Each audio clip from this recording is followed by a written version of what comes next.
നജീബ് ഉസ്താദ് ഉൾപ്പെടെ വേദിയിലിരിക്കുന്ന ബഹുമാന്യ വ്യക്തിത്വങ്ങളെ, ഉസ്താദിൻ്റെ പ്രിയപ്പെട്ട ശിഷ്യന്മാരെ, മറ്റ്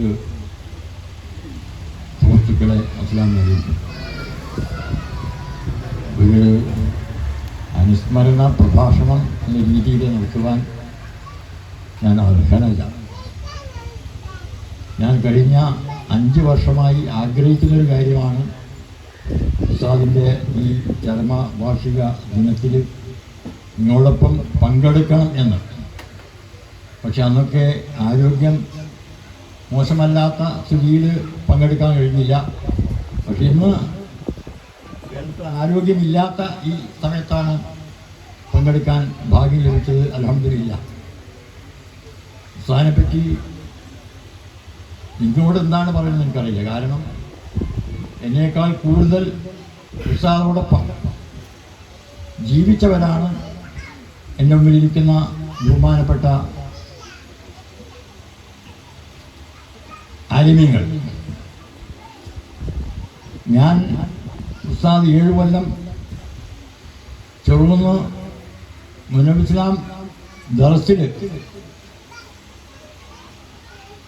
മുദരിസായി സേവനം ചെയ്തുകൊണ്ടിരിക്കുമ്പോൾ കിട്ടാവുന്ന ഒഴിവ് സമയങ്ങളിൽ മാത്രം ബന്ധപ്പെട്ട ഒരു വ്യക്തി എന്ന നിലയിൽ എന്നേക്കാൾ കൂടുതൽ അറിയുന്ന ഉസ്താദിനോടൊപ്പം പള്ളിയിൽ ഒന്നിച്ച് ജീവിച്ച ഹംസബാക്കവി ഇവിടെയുണ്ട് അനുസ്മരണ പ്രഭാഷണങ്ങൾ.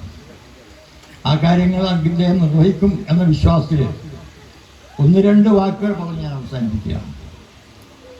ഉസ്താദുമായി ബന്ധപ്പെട്ടാൽ ആ ഒരു സാമീപ്യം ഒരിക്കലും വിസ്മരിക്കാൻ കഴിയാത്ത അത്രയും മഹത്തരമായതാണ്. സംസാരിക്കുന്ന സമയം മുഴുവനും വളരെ സ്നേഹത്തോടെ, സംയമനത്തോടെ, യാതൊരു ഒരു സാധാരണ ഒരു മുദരിസുമാർക്കുണ്ടാകാവുന്ന, മറ്റു മുദരിസിനെ കുറ്റപ്പെടുത്തി പറയുകയല്ല, കാരണം ഒരുപാട് മുദരിസുമായി ബന്ധപ്പെട്ടതാണ്. പക്ഷെ ആ ഒരു പ്രത്യേക ലാളിത്യം അത് നമുക്ക് മറ്റാരിൽ നിന്നും കാണാൻ കഴിയില്ല. ചെറുകുന്നിൽ മുദരിസായിരിക്കുന്ന കാലത്ത് ഒരുപാട് നാട്ടുകാരുമായി പല കാര്യത്തിലും ഇടപെട്ട ഒരു വ്യക്തിയാണ്. സാധാരണ മനുഷ്യർക്കുണ്ടാകാവുന്ന ഒരു പ്രത്യേക വികാരമാണ് സമ്പാദിക്കുക എന്നുള്ളത്. ആരുടെയും ധനത്തിന് വേണ്ടി അല്ലെങ്കിൽ ആരെങ്കിലും വല്ല സഹായം ലഭിക്കണം എന്ന രീതിയിൽ ഈ കാലം അത്രയും ഉസ്താദ് ചെറുകുന്നിലുള്ള കാലത്തൊന്നും പരിപാടിയില്ല. ഞാൻ പറയാൻ പാടുണ്ടോ എന്നുള്ളത് അറിയില്ല. ഉസ്താദ് ജീവിച്ചിരിക്കുന്ന കാലത്ത് 1-2 തവണ അവിടെയുള്ള ഖത്തീബിൻ്റെ കുടിയേര ബന്ധമായപ്പെട്ടും കല്യാണവുമായി ബന്ധപ്പെട്ട് പട്ടാമ്പി ഭാഗത്തേക്ക് പോയപ്പോഴും മടക്കം വരുമ്പോൾ ഞാൻ ഈ വീട്ടിൽ കയറുകയാണ്. സത്യം പറഞ്ഞാൽ ഈ വീട്ടിൻ്റെ അവസ്ഥ വളരെ ശോചനീയമാണ് എന്ന് പറഞ്ഞാൽ തെറ്റില്ല എന്നാണ് തോന്നുന്നത്. ഒരു തരം നമ്മുടെ നാട്ടിൽ കോട്ടലമ എന്നാണ് പറയുക. ഒരു പ്രാണി ഇങ്ങനെ വീടുകൊണ്ടിരിക്കും. അത് മാറ്റാൻ ഒരു പക്ഷേ ഉസ്താദ് ആഗ്രഹിച്ചിരുന്നെങ്കിൽ ചെറുകുന്നിൽ നിന്ന് 6 മാസം കൊണ്ട് അതിൻ്റെ പ്രവൃത്തി പൂർത്തീകരിക്കാൻ കഴിയും. ഈ പ്രയാസങ്ങളൊക്കെ അനുഭവിച്ചുകൊണ്ടിരിക്കുന്ന അവസരത്തിൽ പോലും ആരോടും ഈ കാര്യം പ്രകടിപ്പിക്കാതെ വീട്ടിൽ വന്നാൽ അത് അനുഭവിച്ചുകൊണ്ട് തന്നെ ജീവിച്ചു വന്ന ഒരു മാന്യ ദേഹമായിരുന്നു നമ്മുടെ ബഹുമാനപ്പെട്ട മർഹൂം അബ്ദുറഹീം ഉസ്താദ് പുല്ലൂർ. അദ്ദേഹത്തിൻ്റെ ഏറ്റവും വലിയ ഒരു സ്വഭാവം വിനയമാണ്. അദ്ദേഹത്തെ വിനയത്തിൻ്റെ കാര്യത്തിൽ അദ്ദേഹത്തെ കവച്ചു വെക്കാൻ വേറെ ആരോടുണ്ടോ എന്ന് ചോദിച്ചാൽ ഇല്ല എന്ന് പറയുന്നതായിരിക്കും ശരി. ഒരു അനുഭവം, അദ്ദേഹം ചെറുകുന്ന് പള്ളിയിൽ മുദരിസായിരിക്കുന്ന കാലത്ത് ആ പള്ളിയിൽ ഒരു പ്രായം ചെന്ന ഒരു വ്യക്തി വരാറുണ്ട്. വളരെ ദരിദ്രനാണ്. ചെറിയൊരു മാനസിക തകരാറുണ്ടോ എന്ന് സംശയമുണ്ട്. ആഴ്ച 2 ആഴ്ചയോടും വരും. ഒരാഴ്ച അവിടെയൊക്കെ കൂടും. അദ്ദേഹത്തോടും അവിടെയുള്ള ഏറ്റവും വലിയ കുബേരനോടും ഒരേ രീതിയിലാണ് പെരുമാറുക. ഇവിടെ അന്ന് അവിടെ ഓതിയിരുന്ന ഒരു ചെറിയ കുട്ടിയുണ്ടായിരുന്നു, മുനീർ. ഇപ്പോൾ അദ്ദേഹം വലിയ തടിയൻ ആയിരുന്നു. തനിക്ക് പണ്ടത്തെ രീതിയിലാണ് കല്യാണത്തിൽ വന്ന് കണ്ടപ്പോൾ വലിയ ആളായിരുന്നു. അന്ന് ആ കുട്ടിയായ മുനീർ അദ്ദേഹത്തെ വിളിക്കുക ഇളയാപ്പാന്നാണ്. അല്ലേ, മുനീറുണ്ട് വീടുകളിലും. അനീഫിൻ്റെ അനിയനാന്ന് തോന്നുന്നല്ലേ, അനീഫുണ്ട്. അപ്പോൾ ഞാൻ അദ്ദേഹത്തിൻ്റെ അഭാവത്തിൽ പറയുമ്പോൾ അപ്പോൾ അവരെ ഇളയപ്പാന്ന് വിളിക്കുന്ന അദ്ദേഹത്തോടും നമ്മളാൽ കുറേ സിംഗപ്പൂർക്കാരും അന്ന് ദുബൈൻ്റെ കാര്യത്തിൽ അതൊന്നുമല്ല, കുറേ ഇന്തോനേഷ്യക്കാരും ഉണ്ടായിരുന്നു. അവരൊക്കെ വന്ന് പള്ളിയിൽ ഉസ്താദോട് സംസാരിക്കുമ്പോഴും അദ്ദേഹം ഈ പറയപ്പെട്ട പാവപ്പെട്ട സംസാരിക്കുന്ന ഒരേ രീതിയിലാണ്, ഒരു വ്യത്യാസമില്ലാത്ത രീതിയാണ്. അപ്പം അങ്ങനെ ആ വിനയ സ്വഭാവം പുലർത്തി വന്നിരുന്ന ആ ഒരു ഉസ്താദാണ്. നമുക്കായിരിക്കും അത് പലരും കാണാൻ കഴിയില്ല. ഇന്ന് കുറച്ച് ഇതാകുമ്പോഴേ ഞാനിപ്പം ഇവിടെ നിൽക്കുമ്പോൾ എനിക്കിവിടെ നിൽക്കാൻ കഴിഞ്ഞപ്പോൾ തന്നെ ഒരു തോന്നൽ മാതിരി ആ ഒരു തോന്നലേ ഇല്ലാതെ അദ്ദേഹത്തിൻ്റെ ഏറ്റവും വലിയ ഞാൻ കണ്ട, കാരണം ഞാൻ മമ്മിക്കുട്ടി ഉസ്താദ് അവിടെ മുദരീസായി ചാർജ് എടുക്കുന്നത് മുതൽ ആ പള്ളി കമ്മിറ്റിയുടെ സെക്രട്ടറിയായി പ്രവർത്തിച്ച ആളാണ്. എൻ്റെ ബഹുമാനപ്പെട്ട നജീബ് ഉസ്താദുമായിട്ട് ഞാൻ കാണുന്നത് മമ്മിക്കുട്ടി ഉസ്താദ് മരിച്ച ദിവസം ഞങ്ങളൊരു കാറിൽ ഇവിടെ പടിഞ്ഞാറങ്ങാടിയിൽ പോകുമ്പോൾ കൊയിലാണ്ടിയിൽ ചായ പിടിക്കാൻ വേണ്ടി ഇറങ്ങി. വരുമ്പോൾ 4-5 മുത്തലിമീങ്ങളെ മാതിരിയുള്ള ആളുകൾ ഒരു കൊയിലാണ്ടി ഹോട്ടലിൻ്റെ വരാന്തിയിൽ നിൽക്കുന്നുണ്ട്. ഞാൻ വിചാരിച്ചു മമ്മിക്കുട്ടി ഉസ്താദിൻ്റെ മരണ വാർത്ത അറിഞ്ഞ് അവിടത്തേക്ക് പോകാൻ നിൽക്കുന്നവരാണ് എന്നുള്ള ധാരണയിൽ ഞാൻ അവരോട് പോയി ചോദ്യം പറഞ്ഞു. അപ്പോൾ എനിക്ക് അന്ന് ആദ്യമായി കണ്ടുമുട്ടുന്നത് അന്നാണ്. അതെ. അപ്പോൾ അതിനുശേഷം എനിക്കെന്തോ ഒരു കാരണം മറ്റേ ആ എൻ്റെ മനസ്സിൽ തങ്ങി നിൽക്കുന്ന ഒരു രൂപമാണ് ബഹുമാനപ്പെട്ട നജീബ് ഉസ്താദിൻ്റെ. അപ്പോൾ നജീബ് ഉസ്താദിൻ്റെ അടുത്ത ബന്ധം പുലർത്തുന്ന ഒരാളാണ് നമ്മുടെ വന്ധ്യ മർഹൂം അബ്ദുറഹീം ഉസ്താദ്. മറ്റതുമാതിരി തന്നെ യാതൊരു സ്വന്തം കാര്യം നേടണം എന്ന രീതിയിലല്ല അദ്ദേഹം ജോലി ചെയ്തു കൊണ്ടിരുന്നു.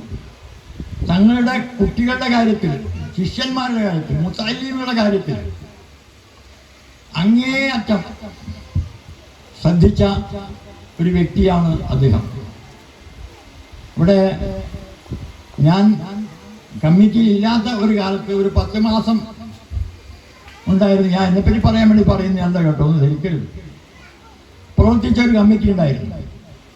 ആ കമ്മിറ്റിയുടെ മുമ്പുണ്ടായിരുന്ന മുദരിസ് മാറിപ്പോയതിൻ്റെ കൊണ്ട് കണ്ടെത്തി വന്നതാണ് നമ്മുടെ ബഹുമാനപ്പെട്ട മർഹൂം റഹീം ഉസ്താദ്. അദ്ദേഹത്തെ ചെറുകുന്നിലേക്ക് മുദരിസായി ക്ഷണിക്കുമ്പോൾ ആ കമ്മിറ്റി പ്രവർത്തകരും ഉസ്താദിന് ധാരണയുണ്ടായിരുന്നു. മുത്തലീമുകളൊക്കെ ദൂരിൽ നിന്ന് വരുന്നതാണ്, അവർക്ക് നാട്ടിൽ പോകാൻ അന്ന് ഇന്നത്തെ മാതിരി വാഹന സൗകര്യമൊന്നുമില്ല, വാഹന ചെലവ് വേണ്ടി വരും, അത് കൊടുക്കണമെന്ന്. പക്ഷേ അന്ന് ഏറ്റ ആ ധാരണ പാലിക്കാൻ വേണ്ടി കമ്മിറ്റിക്കാരെ വിസ്മരിച്ചോ അല്ല കരുതിക്കൂടി ബോധപൂർവം ഒഴിവായോന്ന് അറിയില്ല. അങ്ങനെ കിട്ടാത്ത കാര്യത്തിൽ 2-3 മാസം കഴിഞ്ഞപ്പോൾ ജുമാക്ക് ശേഷം പള്ളിയിൽ നിന്നുകൊണ്ട് വളരെ ശക്തമായ ഭാഷയിൽ പ്രതികരിച്ചു. ഞാനും നിങ്ങളുമായി ഒരു ധാരണയുണ്ട്, കുട്ടികൾക്ക് യാത്രാ ചെലവ് കൊടുക്കണം എന്നുള്ളത്. പക്ഷേ ആ ധാരണ നിങ്ങൾ ഇതുവരെ പാലിക്കപ്പെട്ടിട്ടില്ല. അത് പാലിക്കണം. അത് കേട്ടോളം തന്നെ കമ്മിറ്റി തീരുമാനിച്ചു, വേണ്ട എല്ലാ സൗകര്യങ്ങളും ചെയ്തു കൊടുത്തിരുന്നു എന്നാണ് എൻ്റെ വിശ്വാസം. അതുമാതിരി തന്നെ ആരോടും ഒരു പകയോ വിദ്വേഷമോ വെക്കാത്ത ഒരു പ്രകൃതമാണ്. അവിടെ ഉസ്താദ് ജോലി ചെയ്തുകൊണ്ടിരിക്കുമ്പോൾ അവിടുത്തെ മുഅദ്ദിൻ ഉസ്താദിനെ പറ്റി മോശമായൊരു പരാമർശം നടത്തി. പരാമർശം ഞാനിവിടെ വ്യക്തമാക്കാൻ ആഗ്രഹിക്കുന്നില്ല. പരാമർശം നടത്തിയപ്പോൾ അദ്ദേഹത്തിൻ്റെ ശിഷ്യന്മാർ അന്നൊക്കെ കുറച്ച് അങ്ങനെ ഇന്ന് എന്താണ് ഇന്ന് പല ദർസിലും സ്കൂൾ ദർസാണ്. പള്ളി ദർശനങ്ങളൊക്കെ കാര്യം പറ്റും. സ്കൂൾ ദർശനം ഒരു ഹോസ്റ്റലിൻ്റെ സ്വഭാവത്തിലാണ് പല ദർശനം നടക്കുന്നത്. ശരിയോ തെറ്റോ എനിക്കറിയാം, എൻ്റെ അനുഭവത്തിൽ അതാണ്. പക്ഷെ അന്നങ്ങനെയല്ല, കുട്ടികൾ വളരെ ഉഷാറും ജമാലിനൊക്കെ ഉണ്ടായിരുന്നു. അപ്പോൾ അത് ആ മോശം പരാമർശം നടത്തിയപ്പോൾ അവർ സ്വാഭാവികമായും തൻ്റെ ഉസ്താദിനെ പറ്റി എന്തെങ്കിലും പറയുമ്പോൾ പ്രതികരിക്കുമെന്നുള്ള കാര്യം തീർച്ചയാണല്ലോ. മെല്ലെ ആ അദ്ദേഹത്തെയും കൂട്ടി മദ്രസൻ്റെ ഒരു റൂമിൽ പോയി പറഞ്ഞൂടെ, നല്ല കൊഴുപ്പ് കൊടുത്തു. ഞാൻ വിവരറിഞ്ഞു. ഞാനന്ന് സെക്രട്ടറി. അടിയന്തരമായി യോഗം ചേർന്ന് മുക്കിനെ സസ്പെൻഡ് ചെയ്തു.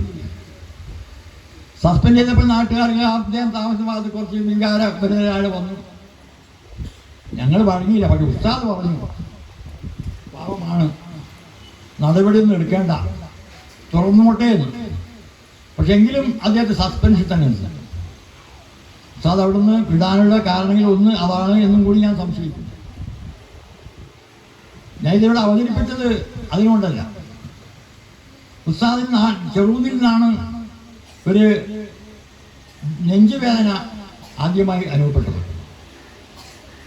നമ്മളവിടെ ഒരു മിഷൻ ഹോസ്പിറ്റലുണ്ട്, അവിടെ കൊണ്ട് കാണിച്ചു. ഒരു ചെറിയ അറ്റാക്കിൻ്റെ ഇതാണെന്ന് പറഞ്ഞിട്ട് അവിടെ അഡ്മിറ്റ് ചെയ്തു. അവിടെ ഈ മുഅദ്ദിൻ തന്നെയാണ് ആദ്യം പരിപാടി ഈ സംഭവം നടക്കുമ്പോഴായിട്ട് അഡ്മിറ്റ് ചെയ്യുന്നത്. എന്നെ വിളിച്ചു, ഞാൻ പോയി ഡോക്ടറെ സംസാരിച്ചു. അങ്ങനെ അദ്ദേഹത്തെ കുറച്ച് കൂടുതൽ വിദഗ്ധ ചികിത്സ കൊടുക്കണം എന്ന രീതിയിൽ കണ്ണൂരിൽ ഡോക്ടർ അനിൽകുമാർ എന്ന് പറഞ്ഞൊരു ഡോക്ടർ ഉണ്ടായിരുന്നു, വലിയ കാർഡിയോളജി, ഇപ്പം മിംസിൽ ജോലി ചെയ്യുന്ന ആളാണ്. അദ്ദേഹം പരിശോധിച്ച് മറ്റേ ഇതുമായി വന്ന് എല്ലാ ടെസ്റ്റും ചെയ്ത് മരുന്ന് കൊടുത്തു. മരുന്ന് കൊടുത്തപ്പോൾ ആ മരുന്ന് ഇങ്ങനെ തുറന്നുകൊണ്ടിരിക്കെ എല്ലാ മാസവും മഞ്ചേരിയിലും കോഴിക്കോടൊക്കെ വേണ്ടത്ര സൗകര്യമുണ്ടായിട്ട് പോലും ചെറുകുന്നിലേക്ക് ഈ കണ്ണൂരിലേക്ക് ഈ ചികിത്സയ്ക്ക് വേണ്ടി വരുന്നത്, ആ ചികിത്സയ്ക്ക് അവിടെ വന്നാൽ ഒരു മാസം അവിടെ വന്നാൽ ചെറുകുന്നിൽ വന്ന് ബന്ധപ്പെട്ടവരെ കാണാമെന്നുള്ള ആഗ്രഹത്തിലാണ്. അങ്ങനെ വന്നുകൊണ്ടേയിരിക്കും. അങ്ങനെ ഒരു ദിവസം വന്നെന്നാണ് ഉസ്താദ് ഞാൻ സംസാരിച്ചപ്പോൾ നമ്മുടെ അന്നത്തെ മൊല്ലിൻ്റെ മകളെ കല്യാണം എന്ന ഉസ്താദെ എന്ന് പറഞ്ഞു. അത് ഉസ്താദെന്നറിയില്ല. അതെയാ, പിന്നെ ഞാൻ പോകുന്ന പറഞ്ഞാൽ ഓട്ടോറിക്ഷ പിടിച്ച് ആ മൊല്ലിൻ്റെ വീട്ടിൽ പോയി കല്യാണത്തിൽ പങ്കെടുത്ത് എന്തോ ദക്ഷിണയും നൽകി അദ്ദേഹം പറഞ്ഞു. ഞാനാണ് എങ്കിൽ നിർബന്ധം പറയുകയാണ്, ആ എന്നാ പറയാ, അങ്ങോട്ട് ദർശിക്കില്ല. പക്ഷെ ഇതൊന്നും ഈ കഴിഞ്ഞ സംഭവമൊക്കെ മനസ്സിൽ വിട്ടുകൊണ്ട് ആ വീട്ടിൽ പോയി കല്യാണത്തിൽ പങ്കെടുത്തു, സാമ്പത്തികമായി സഹായിച്ചു എന്നുള്ളത് അദ്ദേഹത്തിൻ്റെ ആ എടുത്തു പറയുന്ന ഒരു വ്യക്തിത്വമാണ്. അതത്രയും വ്യക്തിത്വമാണത്. നമുക്കാർക്കും സ്വാഭാവികമെന്ന മനുഷ്യർക്ക് എല്ലാവർക്കും ഈ ദേഷ്യം വരുന്നൊരു കാലമാണ്, എന്താണെന്നറിയില്ല. പക്ഷെ അതൊന്നും വരാതെ മറ്റ് അദ്ദേഹത്തിൻ്റെ ശിഷ്യന്മാരൊക്കെ ഞാൻ ഏറ്റവും സന്തുഷ്ടനാണെന്ന്. കാരണം അവിടെ ഒരുപാട് ആളുകളുണ്ട്. എന്നെ കണ്ടാൽ മനസ്സിലാവും, ഇനി ലേശം തല അധികം നരച്ചിന്നല്ലാതെ വേറെ കുളത്തിൽ മാറ്റമൊന്നുമില്ല. പക്ഷെ അന്ന് ഓതിവരെ കാണുമ്പോഴൊന്നും പതിയെ മനസ്സിലാവുന്നില്ല. അന്ന് താടി മീശ മുളക്കണോ വേണ്ടിയോ എന്ന് ഉള്ള രൂപത്തിലാണ് കുട്ടികളൊക്കെ വന്നിരുന്നത്. അപ്പം താടി വന്നു എന്ന് മാത്രമല്ല, താടി ചിലത് നരച്ചു തുടങ്ങിയിട്ടുണ്ട്. അപ്പം എനിക്ക് പതിയെ മനസ്സിലാവുന്നില്ല. പിന്നെ മാത്രമല്ല, കുട്ടികൾ ദർസിൽ പഠിക്കുന്ന കുട്ടികളെ കൊണ്ട് മരിച്ചാൽ ഖബറ് കുഴിക്കാൻ വേണ്ടി കുട്ടികളെ അയച്ച അനുഭവം ഉണ്ടായിരുന്നു. പൈസക്കല്ല, സേവനം. നമ്മൾ ചെറുതിനുണ്ടാകുന്ന ഏറ്റവും വലിയ പ്രശ്നം എന്ന് പറഞ്ഞാൽ ഒരാൾ മരിച്ചാൽ മരിച്ച സംഘത്തേക്കാൾ അന്ന് അതായത് മറാടണല്ലോ, ഖബറ് കുഴിക്കണമല്ലോ, എന്താ വഴി ബന്ധുക്കളെ അറിയിക്കുന്ന മുമ്പായിട്ട് എന്നെപ്പോലത്തെ ആളുകളെയാണ് അറിയിക്കുക. അപ്പം അന്ന് അവിടെ അതുമാതിരി വൈകുന്നേരം കാട് കയറിയാൽ കുട്ടികളെ അങ്ങ് ഇറക്കി വിടും. അവിടെ ദർശ ഒഴിവാക്കാൻ വേണ്ടിയല്ല, അപ്പോൾ അവിടെയുള്ള ആ കാടൊക്കെ വെട്ടിത്തെളിയിക്കുന്നതിന് വേണ്ടി ഈ കുട്ടിയുടെ സേവനം അദ്ദേഹം നിർബന്ധമായി ഒരു സേവനം എന്നുള്ള രീതിയിൽ നിർവഹിച്ചിട്ടുണ്ട്. ഇങ്ങനെ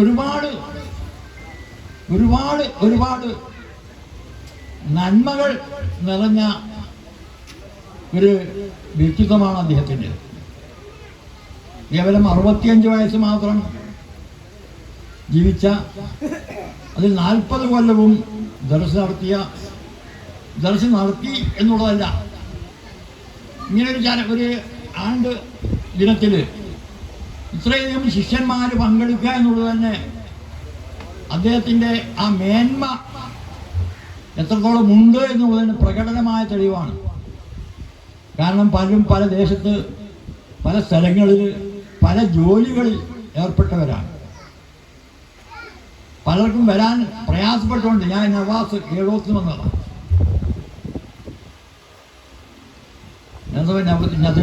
മറ്റേ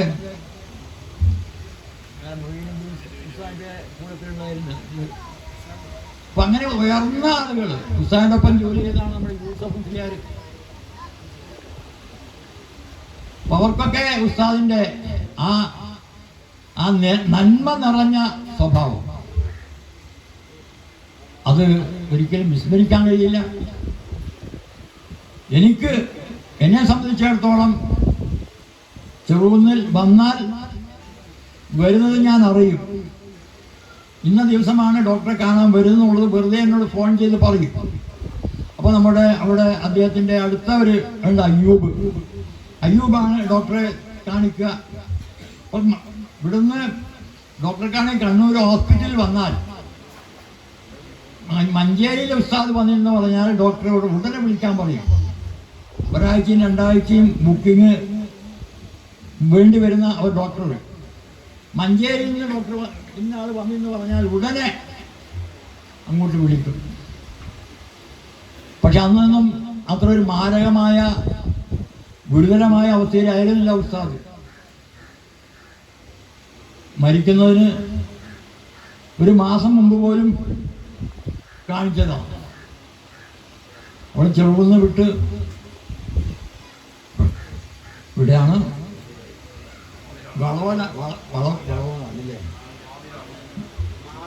മാവിലാടം. അത് ഇന്ന് മരിക്കുമ്പോൾ ജോലി ചെയ്തത്, അതിന് മുമ്പ് വളവനാട് ജോലി ചെയ്തത്.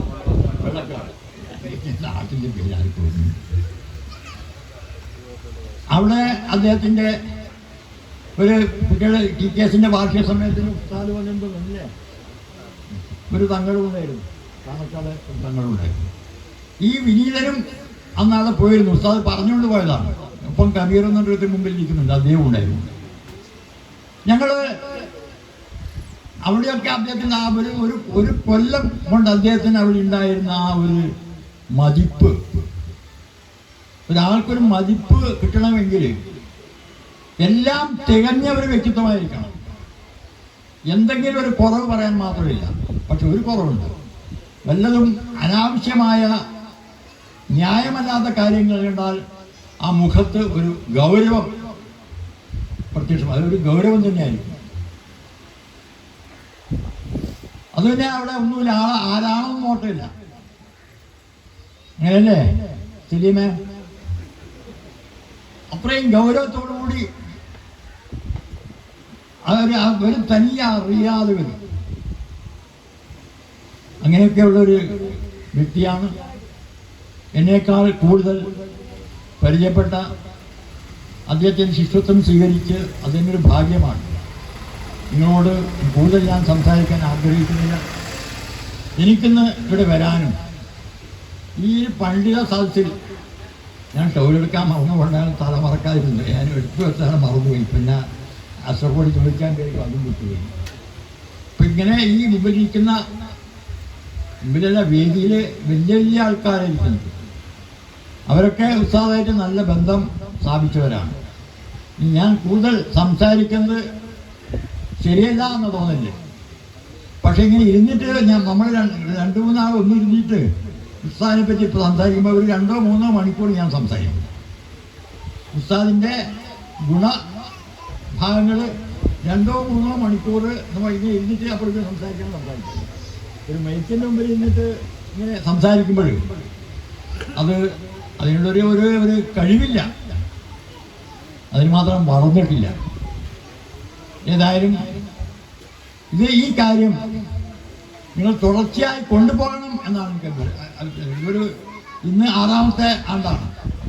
നിങ്ങളൊക്കെ നിങ്ങളുടെ തലമുറ കൈമാറി ഈ സിയാറത്തും ഈ അനുസ്മരണങ്ങളൊക്കെ നിർത്തണം, അല്ലെങ്കിൽ കഴിയട്ടെ എന്ന് പ്രാർത്ഥിക്കുന്നു. അദ്ദേഹത്തിൻ്റെ ആ കബറിടം സ്വർഗത്തോട് തോപ്പാക്കി മാറ്റട്ടെ. നാളെ അദ്ദേഹത്തോടൊപ്പം സ്വർഗത്തിൽ ഒരുമിച്ച് കൂടുവാൻ അല്ലാഹു തആല നമുക്കൊക്കെ ഭാഗ്യം തരട്ടെ എന്ന് പ്രാർത്ഥിച്ചുകൊണ്ട് ഈ അവസരം തന്നതിന് അദ്ദേഹത്തിൻ്റെ TTS-ൻ്റെ പ്രവർത്തകർക്ക് നന്ദി പറയുന്നു. അസ്സലാമു അലൈക്കും.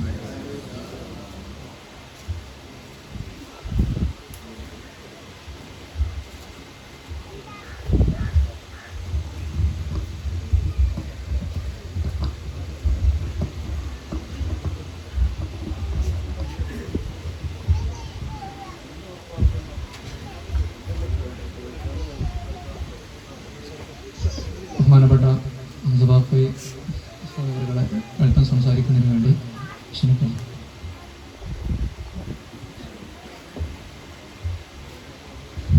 അസ്സലാമു അലൈക്കും വറഹ്മത്തുള്ളാഹി. ബിസ്മില്ലാഹിർ റഹ്മാനിർ റഹീം. അൽഹംദുലില്ലാഹി റബ്ബിൽ ആലമീൻ. അല്ലാഹുമ്മ സ്വല്ലി അലാ സയ്യിദിനാ മഹാന്മാരായ സദാക്കൾ, അലിമീങ്ങൾ, ഉസ്താദുമാർ, പ്രിയപ്പെട്ട പണ്ഡിതന്മാർ, പണ്ഡിത സുഹൃത്തുക്കളെ, സഹോദരങ്ങൾ, ബഹുമാനപ്പെട്ട സൗമ്യ മാസ്റ്റർ, മുന്നിരായ ഉസ്താദിനെക്കുറിച്ച് കുറേ കാര്യങ്ങൾ അയവിറക്കുകയുണ്ടായി. ഇവിടെ മഹാന്മാരായ ഉസ്താദുമാരുടെ മുമ്പിൽ ഒരു സംസാരത്തിന് സമയമല്ല, അനുയോജ്യമല്ല എന്ന് മനസ്സിലാക്കി കൂടുതലൊന്നും പറയാൻ ആഗ്രഹിക്കുന്നില്ല.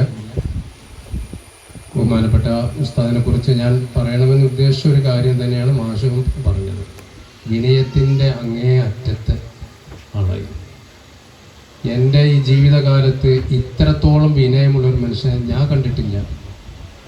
ഇത്രത്തോളം ഞാൻ ചെറുകുന്നിൽ ഖത്തീബായി വരുന്നതിന് മുമ്പ് 5-8 വർഷം ജോലി ചെയ്തിട്ടുണ്ടെങ്കിലും ചെറുകുന്ന് മഹലിൽ ഞാനവിടെ വരുന്ന സമയത്ത് ഉസ്താദാണ് മുദരിസായി ഉണ്ടായിരുന്നത്. ധാരാളം ശിഷ്യന്മാരും മാഷ പറഞ്ഞ പോലെ വലിയ കുട്ടികളാണ് ഉണ്ടായിരുന്നത്. അപ്പോൾ 1000-ത്തിലധികം വരുന്ന വീടുകളുണ്ട്. അവിടെ എല്ലാം കൊണ്ടും സമ്പന്നരാണ്. സാമ്പത്തികമായും അതുപോലെ വിദ്യാഭ്യാസപരമായും ഉയർന്ന് ചിന്തിക്കാൻ കഴിയുന്ന ആളുകളാണ്. സമയത്ത് അവിടെ ജോലി ഏൽക്കുന്ന സമയത്ത് ഞാൻ ഉസ്താദുമായിട്ട് മുഷാവറ ചെയ്തപ്പോൾ ഈ ഉസ്താദിനോട് പറഞ്ഞു, ധൈര്യമായിട്ട് ഇവിടെ നിന്നോളി, ഞാനുണ്ട് കൂടെ.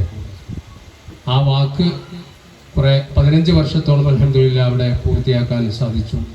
ഒന്നിരായ ഉസ്താദുമായി അന്ന് തുടങ്ങിയ ബന്ധമാണ്. ഞാൻ 2-3 വർഷമായി അവിടെ എത്തുന്നതിന് 2-3 വർഷം ദർസ് ഉണ്ടായിരുന്നില്ല. അപ്പോൾ ഉസ്താദിനോട് പറഞ്ഞു, നിങ്ങൾ മൂലക്കിരിക്കാൻ പറ്റൂല, അവിടെ നമ്മളെ കുട്ടികൾക്ക് കിതാബ് ഓതി കൊടുക്കും, തഫ്സീറും മിഷ്കാത്തും ഓതി കൊടുക്കുകയും അതിൻ്റെ പുറമെ ഞാൻ പറഞ്ഞു എനിക്ക് മഴക്കൂലാത്താണ് ഇഷ്ടം എന്ന് പറഞ്ഞു. എന്നാൽ ഏതാ വേണ്ട വെച്ചു, മുല്ലാസനുമാണ് എനിക്ക് എന്ന് പറഞ്ഞു. അപ്പം എന്ന് പറഞ്ഞാൽ ഓതി കൊടുക്കുക. അതിൻ്റെ ശേഷം കുറേ മുദരിസ്മാർ വന്നിട്ടുണ്ട്. പക്ഷേ അത് ശിഷ്യന്മാർക്ക് ആ ഉസ്താദ്മാർ ഓതി കൊടുക്കുക എന്നല്ലാതെ മറ്റൊരാളെ കൊണ്ട് ഓതി കൊടുക്കൽ പലപ്പോഴും ഇഷ്ടപ്പെടാറില്ല. അന്ന് കോളേജിൽ പോകുന്ന ആ വിഭാഗത്തിന് മുല്ലാസൻ ഓതി കൊടുക്കാൻ എനിക്ക് സാധിച്ചു. വലിയൊരു തൗഫീഖാണ്. അപ്പോൾ ഉസ്താദ്മാരുടെ ആ കിതാബുമായിട്ട് ബന്ധപ്പെടുക എന്നുള്ള തൗഫീഖ്, അതിന് ഉസ്താദാണ് അതിൻ്റെ കാരണക്കാരൻ. പിന്നെ മാത്രമല്ല, എനിക്കറിയാം തലശ്ശേരി അതുപോലെ കണ്ണൂരിൻ്റെ വിവിധ ഭാഗങ്ങളിൽ നിന്ന് എത്രയോ മസ്അലകൾ വരുമ്പോൾ മസ്അലകൾ കെട്ടഴിച്ച് കിട്ടാൻ വേണ്ടി, മസ്അലക്ക് ഫത്വ കിട്ടാൻ വേണ്ടി വന്നിരായ ഉസ്താദ് അവരെ സമീപിച്ച അനുഭവങ്ങൾ എത്രയോ പറയാറുണ്ട്. ബഹുമാനപ്പെട്ട ഉസ്താദ് എനിക്ക് തന്നെ എൻ്റെ വ്യക്തിപരമായി വലിയൊരു നഷ്ടമാണ്. കാരണം എന്തെങ്കിലും വിഷയങ്ങൾ വരുമ്പോൾ അപ്പോൾ കിതാബ് നോക്കൂല, ബഹുമാനപ്പെട്ടവരെ വിളിക്കുക, അപ്പം തന്നെ അതിന് മറുപടി ഉണ്ടാവും. അല്ലെങ്കിൽ പറയും നിങ്ങൾ വലിയ മടിയനാണ്, ഇന്ന കിതാബ് എടുത്ത് ഇന്ന ബാബ് എടുത്തിട്ട് അതാണ് നോക്കിയെന്ന് പറയും. അങ്ങനെ വല്ലാത്തൊരു ബന്ധമായിരുന്നു. ഒരു മാസം മുമ്പ് ഞാനിവിടെ വന്ന് ഹജ്ജിൻ്റെ യാത്രയൊക്കെ ഞാൻ ഹജ്ജിന് പോകുന്ന സമയത്ത് യാത്രയൊക്കെ ചോദിച്ചു പോയി. അങ്ങനെ മിനയിലേക്ക് പോകാൻ വേണ്ടി വസ്ത്രമൊക്കെ ധരിച്ച് നിൽക്കുന്ന സമയത്താണ് ബഹുമാനപ്പെട്ട ഉസ്താദിൻ്റെ ആ വിയോഗ വാർത്ത അറിഞ്ഞത്. താങ്ങാൻ കഴിയാത്ത ഒന്നായിരുന്നു. അല്ലാഹു സുബ്ഹാനഹു വ തആല മഗ്ഫിറത്തും മർഹമത്തും പ്രദാനം ചെയ്യട്ടെ. ബഹുമാനപ്പെട്ടവർക്ക് ചെറിയ അസുഖത്തിൻ്റെ കാര്യം മാഷ് പറഞ്ഞല്ലോ. അതിൻ്റെ 6 മാസം മുമ്പ്, അസുഖം ഉണ്ടാകുന്നതിൻ്റെ 6 മാസം മുമ്പ് ഞങ്ങളെല്ലാവരും കൂടി ഉസ്താദിൻ്റെ കൂടെ ഞങ്ങൾ ഭക്ഷണം കഴിക്കുന്ന സമയത്ത് ഒരാളവിടെ വന്നു. ഒരു ഉസ്താദിൻ്റെ രൂപത്തിലൊരാൾ. അയാൾ വന്നിട്ട് ഇങ്ങനെ കൈ പിടിച്ചിട്ട് ഉസ്താദിനോട് പറഞ്ഞു, പിന്നെ നിങ്ങൾക്ക് ഹാർട്ട് സംബന്ധമായ ചെറിയൊരു പ്രശ്നം കാണുന്നുണ്ട്, നിങ്ങളൊന്ന് ഡോക്ടറെ കാണിക്കുന്നുണ്ട്. ഞങ്ങളിരിക്കുന്ന സദസ്സിൽ വെച്ചാണ്. അദ്ദേഹം പോയതിൻ്റെ ശേഷം ഉസ്താദ് മൈൻഡ് ചെയ്തില്ല. അദ്ദേഹം പോയതിൻ്റെ ശേഷം ഞാൻ ചോദിച്ചു, ആരാണ് വന്ന ആള് എനിക്കങ്ങനെ അറിയില്ല, ഞാൻ ഒരു പ്രാവശ്യമായിട്ട് ഇവിടെ നിന്ന് വന്നായിട്ട് കണ്ടിട്ടുണ്ട് തിരുവള്ളൂരിനോട്. ഈ അസുഖമായതിൻ്റെ ശേഷം പിന്നെ ഞങ്ങൾ വിഷയം പറയുകയും ഇങ്ങനെ ഉസ്താദ് നിങ്ങൾക്ക് ഓർമ്മ ഉണ്ടോ ഇങ്ങനെ ഒരു സംഭവം? ഉസ്താദ് പറഞ്ഞ് എനിക്ക് ഓർമ്മയുണ്ട്. അന്നാണ് ഹാർട്ടുമായി ബന്ധപ്പെട്ട പ്രയാസം ഉണ്ടായത്.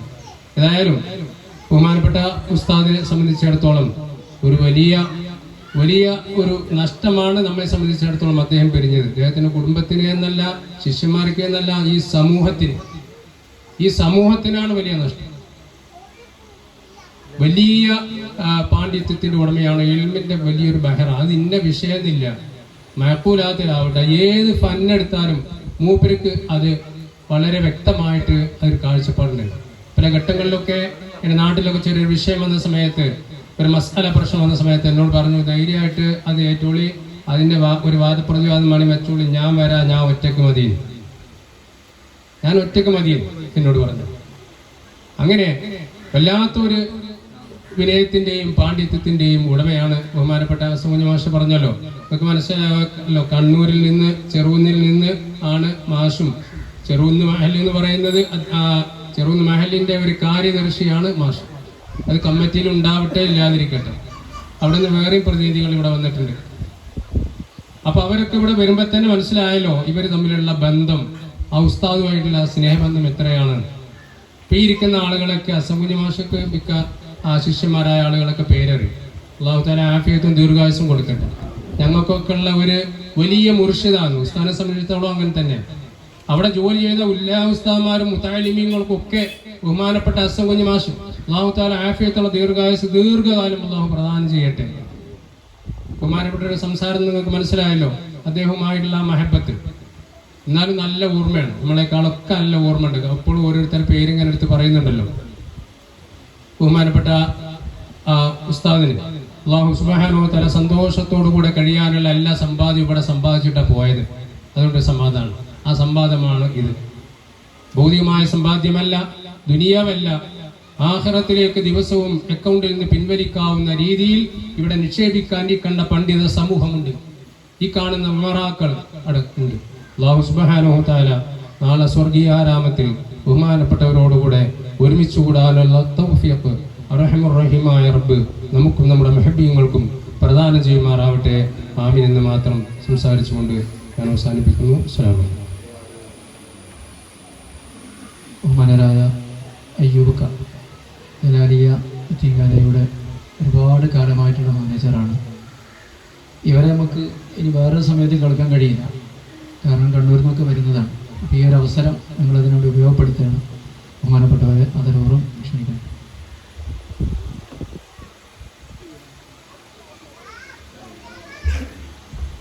അസ്സലാമു അലൈക്കും വറഹ്മത്തുള്ളാഹി വബറകാതുഹു.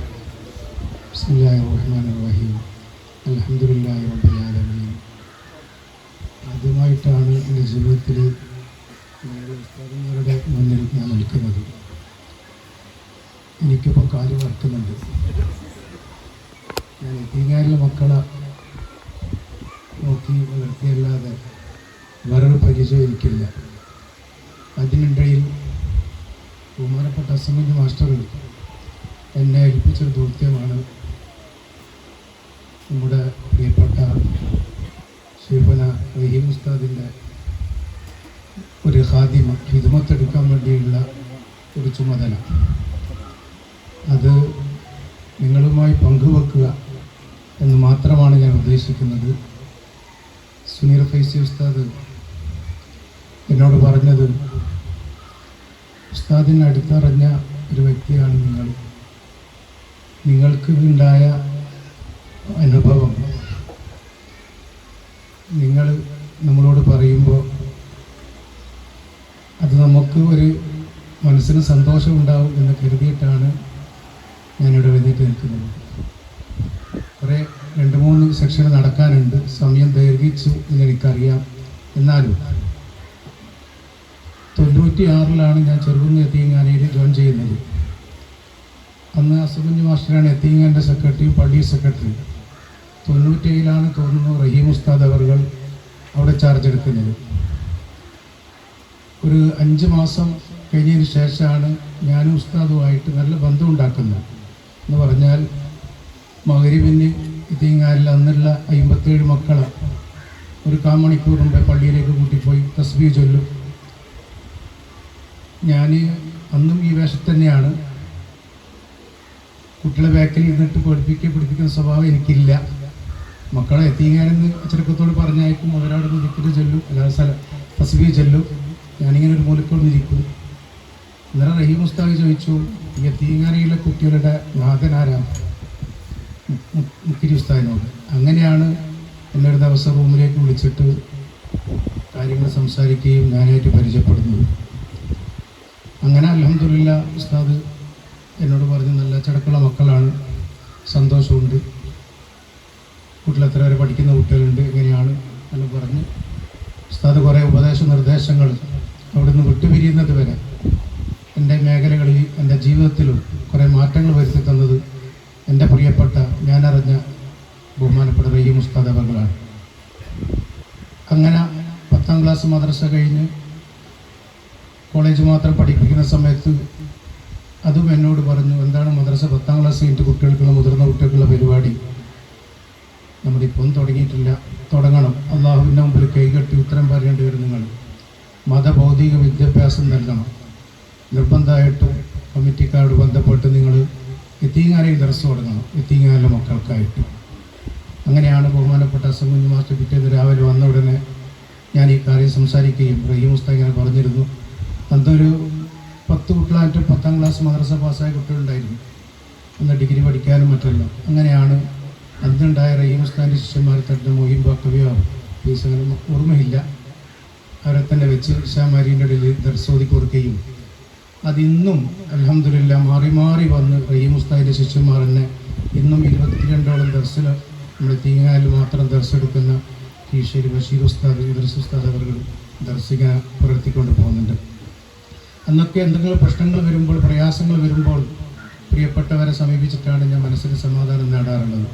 ബഹുമാനപ്പെട്ടവർ വ്യാഴാഴ്ച നാട്ടിലേക്കെല്ലാം പോകുമ്പോൾ എന്നോട് പറയും, എൻ്റെ മക്കൾ ദർശന മക്കൾ എന്തെങ്കിലും പ്രശ്നങ്ങളുണ്ടെങ്കിൽ എന്നോട് പറയണം. നാട്ടിൽ നമുക്കെല്ലാം അറിയാമല്ലോ, ദർശന കുട്ടികളും യത്തീംഖാനിലെ കുട്ടികളെല്ലാം നിസ്കാരത്തിൽ നിന്ന് ചൊരിഞ്ഞാൽ അത് ഭൂകമ്പമായിരിക്കും അവിടെ. അവൻ്റെ കുട്ടികളാരും നിസ്കരിക്കാനൊന്നും വരുന്നുണ്ടാവില്ല. എന്നാലും നമ്മൾ പോയിട്ട് ഒരു അരമണിക്കൂർ തസ്ബീഹിൽ ഇരിക്കുമ്പോൾ എന്തെങ്കിലും പ്രശ്നം വരുമ്പോൾ കൂടുതലുണ്ടാവും.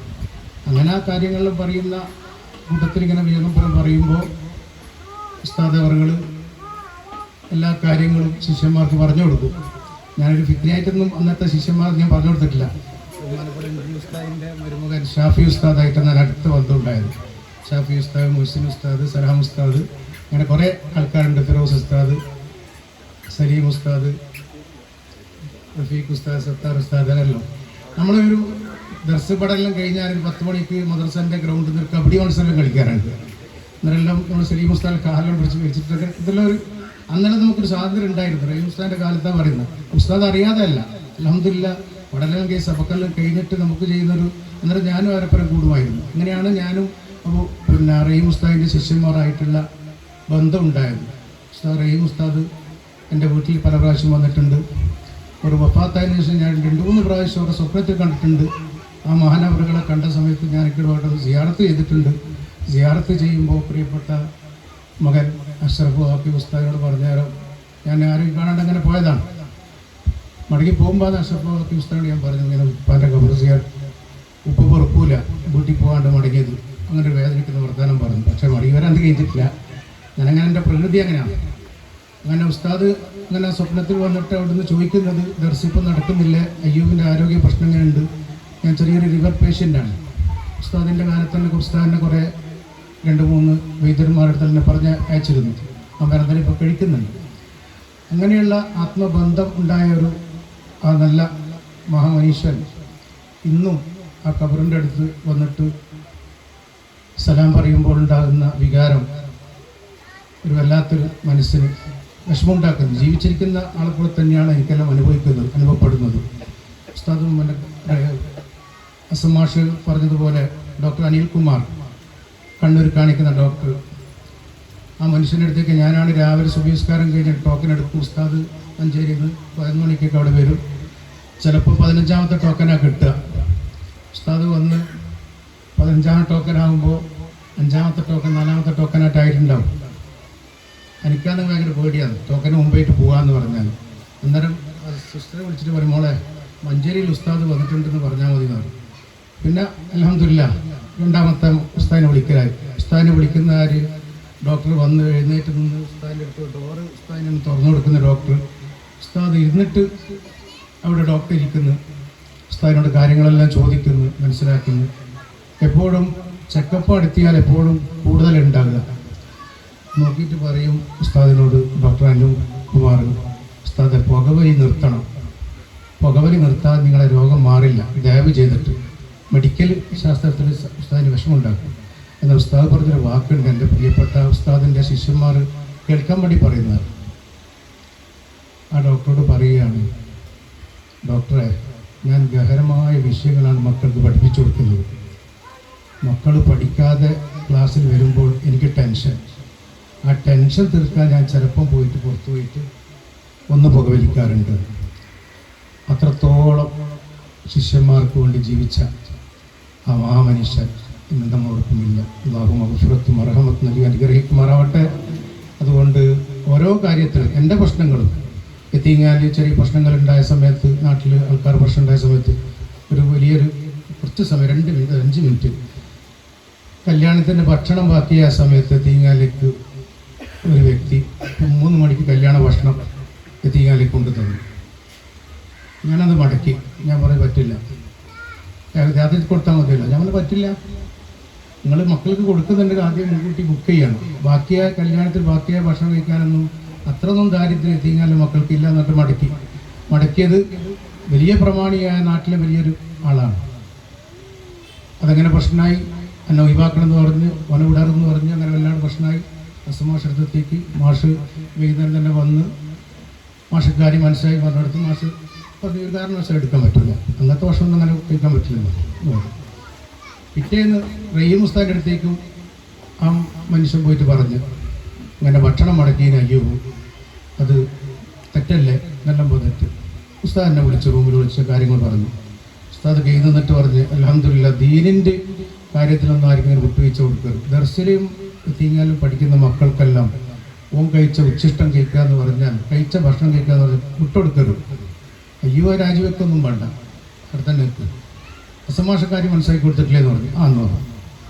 അങ്ങനെയുള്ള കുറേ പ്രശ്നങ്ങൾ തരണം ചെയ്യുമ്പോൾ മനസ്സിന് സമാധാനം ഉണ്ടാക്കിയ ഒരു മനുഷ്യനാണ് ആ നല്ലൊരു വ്യക്തിത്വം. അതുകൊണ്ട് എനിക്കെന്ത് പ്രയാസമുണ്ടെങ്കിലും എന്ത് വിഷമമുണ്ടെങ്കിലും ഞാൻ എൻ്റെ റഹീം ഉസ്താദിനെയാണ് സമീപിക്കാറ്. അദ്ദേഹമാണ് എൻ്റെ രോഗത്തിൻ്റെ ശമനത്തിനെല്ലാം മന്ത്രിക്കുകയും ദ്വാചയും എല്ലാം ചെയ്ത ആ നല്ലൊരു മനുഷ്യനാണ്. അതുപോലെ തന്നെ തീങ്ങാൻ്റെ ചികിത്സക്കെല്ലാം വരുന്ന സമയത്തൊക്കെ മാഷ് പറഞ്ഞ മാതിരി കാണിച്ച് പോയി. മാഷ് ടോക്കൻ്റെ പൈസ എൻ്റെ അടുത്ത് തരും, കൊടുത്ത് മരുന്നിൻ്റെ പൈസ കൂടി തന്നിട്ടാണ് ഈ മനുഷ്യൻ വിടുക. പക്ഷെ അത് എൻ്റെ പ്രിയപ്പെട്ട റഹീം ഉസ്താദ് ഇതുവരെ വാങ്ങിയിട്ടില്ല. അയ്യോ അത് മാഷ്ക്ക് തന്നെ തിരിച്ചു കൊടുക്കണം, ഞാൻ അതിനു വേണ്ടി വരുന്നതല്ല. ഒന്ന് ഡോക്ടർ പെരുമാറ്റം, പിന്നെ മാഷ് പറഞ്ഞാൽ മതി ചെറുകുന്നിലേക്ക് പോകണം, അവിടെ നിന്ന് സിയാറത്ത് ചെയ്യണം, എല്ലാം കാണണം. കണ്ടു കഴിഞ്ഞാൽ എത്തിങ്ങാല് വന്ന് കുഞ്ഞു മക്കളോടെല്ലാം ചോദിച്ച് അവിടെ നിന്ന് വൈകുന്നേരമാണെങ്കിൽ വൈകുന്നേരത്തെ ചായയെല്ലാം ഞാൻ പുറത്തുനിന്ന് വാങ്ങിക്കൊടുത്ത് അൽഹംദുലില്ലാ കുട്ടികൾക്ക് എന്തെങ്കിലും വാങ്ങിക്കൊടുക്കാൻ വേണ്ടി ഒരു പൈസയും തന്നിട്ടാണ് ആ പ്രിയപ്പെട്ട മഹാനവറുകൾ എത്തിങ്ങാനെല്ലാം ഡോക്ടർ കാണിച്ച് മടങ്ങാറുള്ളത്. അതുകൊണ്ട് ഈ സദസ്സിൽ വന്ന് പങ്കെടുക്കുവാനും ഉസ്താദിൻ്റെ ഖത്മുൽ ദുആയിൽ പങ്കെടുക്കുവാനും ദുആ മജ്‌ലിസിൽ പങ്കെടുക്കുവാനെല്ലാം സാധിച്ചതിൽ വളരെയധികം സന്തോഷമുണ്ട്.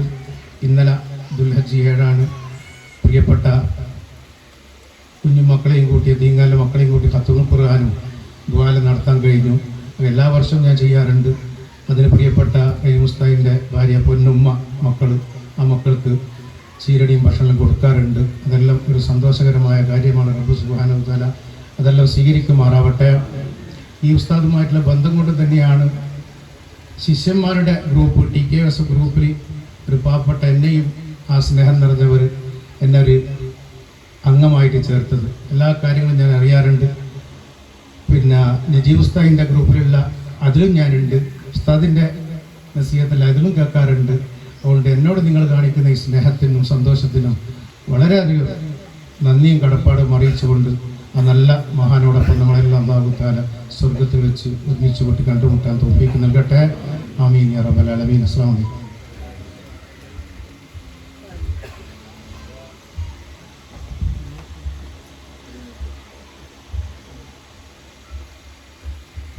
ഒരു ഉപസംഹാരമായിട്ട് ബഹുമാനപ്പെട്ട മൗലാന അവരുടെ ആദരവോടെ ക്ഷണിക്കുന്നു.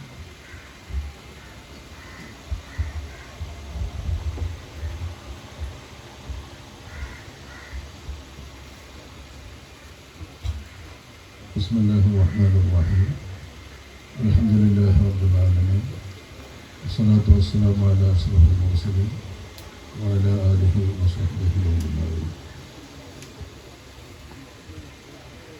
ആദരണീയരായ മഹത്തുക്കളെ, ബഹുമാനപ്പെട്ട ഹസൻ മാസ്റ്റർ മുതൽ പ്രിയപ്പെട്ട അയ്യൂബ് സാഹിബ്, അതുപോലെ ബാക്കവി ഇപ്പോൾ സംസാരിച്ച ബാക്കവി സാഹിബ് തുടങ്ങിയ വേദിയിലുള്ള പണ്ഡിതന്മാർ, സദസ്സിലുള്ള പണ്ഡിതന്മാർ, സഹോദരങ്ങളെ, സുഹൃത്തുക്കളെ, സഹോദരിമാർ, നമ്മളിപ്പോൾ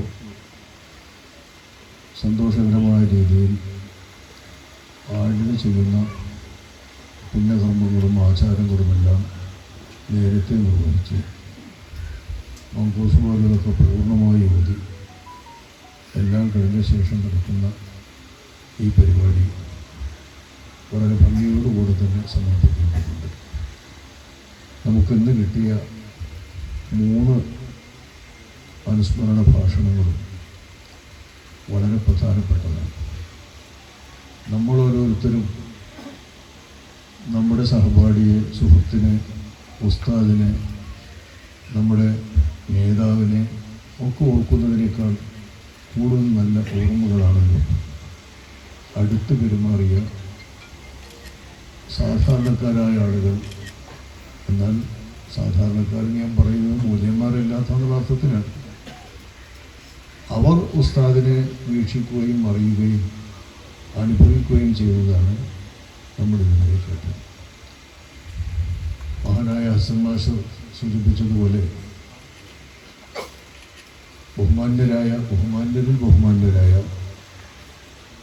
ബഹുമാനപ്പെട്ട അല്ലാമ മമ്മിക്കുട്ടി ഉസ്താദ് പോലുള്ള കാലം മുതൽ ചെറുകുന്ന് ദർസിൻ്റെ ഏറ്റവും പ്രധാനപ്പെട്ട ഭാരവാഹിയും ഏറ്റവും പ്രധാനപ്പെട്ട കാര്യദർശിയുമാണ് നമ്മുടെ മാസ്റ്ററുണ്ട്. അന്ന് തൊട്ട് ഇന്ന് വരെയും ആ ദർസിൻ്റെയും നാടിൻ്റെയും എല്ലാ മേൽനോട്ടവും വഹിച്ച് നന്മയ്ക്ക് വേണ്ടിയുള്ള എല്ലാ പരിപാടികളിലും നേതൃത്വം നൽകി നിൽക്കുന്ന അദ്ദേഹം തൻ്റെ 7 വർഷക്കാലത്തെ അനുഭവത്തിൽ വിലയിരുത്തിയ ഉസ്താദിനെ തന്നെയാണ് നമ്മൾ അനുഭവിച്ച നമ്മുടെ ഉസ്താദ്. എല്ലാവരും വേർപ്പെടുമ്പോൾ ഉണ്ടാകുന്ന പ്രയാസം, ആ പ്രയാസങ്ങളൊക്കെ നമുക്കുണ്ടാകുന്ന പ്രയാസങ്ങളാണ്. നമുക്കുണ്ടാകുന്ന നഷ്ടങ്ങളെ ചൊല്ലി ഉണ്ടാകുന്ന പ്രയാസങ്ങളാണ്. ബാപ്പ മരിച്ചാൽ മക്കൾക്കുണ്ടാകുന്ന പ്രയാസം, ഭാര്യ മരിച്ചാൽ, ഭർത്താവ് മരിച്ചാൽ ഇണകൾക്കുണ്ടാകുന്ന പ്രയാസം, അതുപോലെ ഉസ്താദുമാർ മരിച്ചാൽ കുട്ടികൾക്കുണ്ടാകുന്ന പ്രയാസം, സഹപാഠികൾക്കും സുഹൃത്തുക്കൾക്കും ഉണ്ടാകുന്ന പ്രയാസം. ഇതൊക്കെ നമ്മുടെ അനുഭവങ്ങളിൽ നമ്മൾ പലതും അനുഭവിക്കുമ്പോൾ ആ നല്ല അനുഭവങ്ങൾ നഷ്ടപ്പെടുന്നതിൻ്റെ പേരിലുള്ള പ്രയാസമാണ് നമുക്കുണ്ടാകുന്ന പ്രയാസം.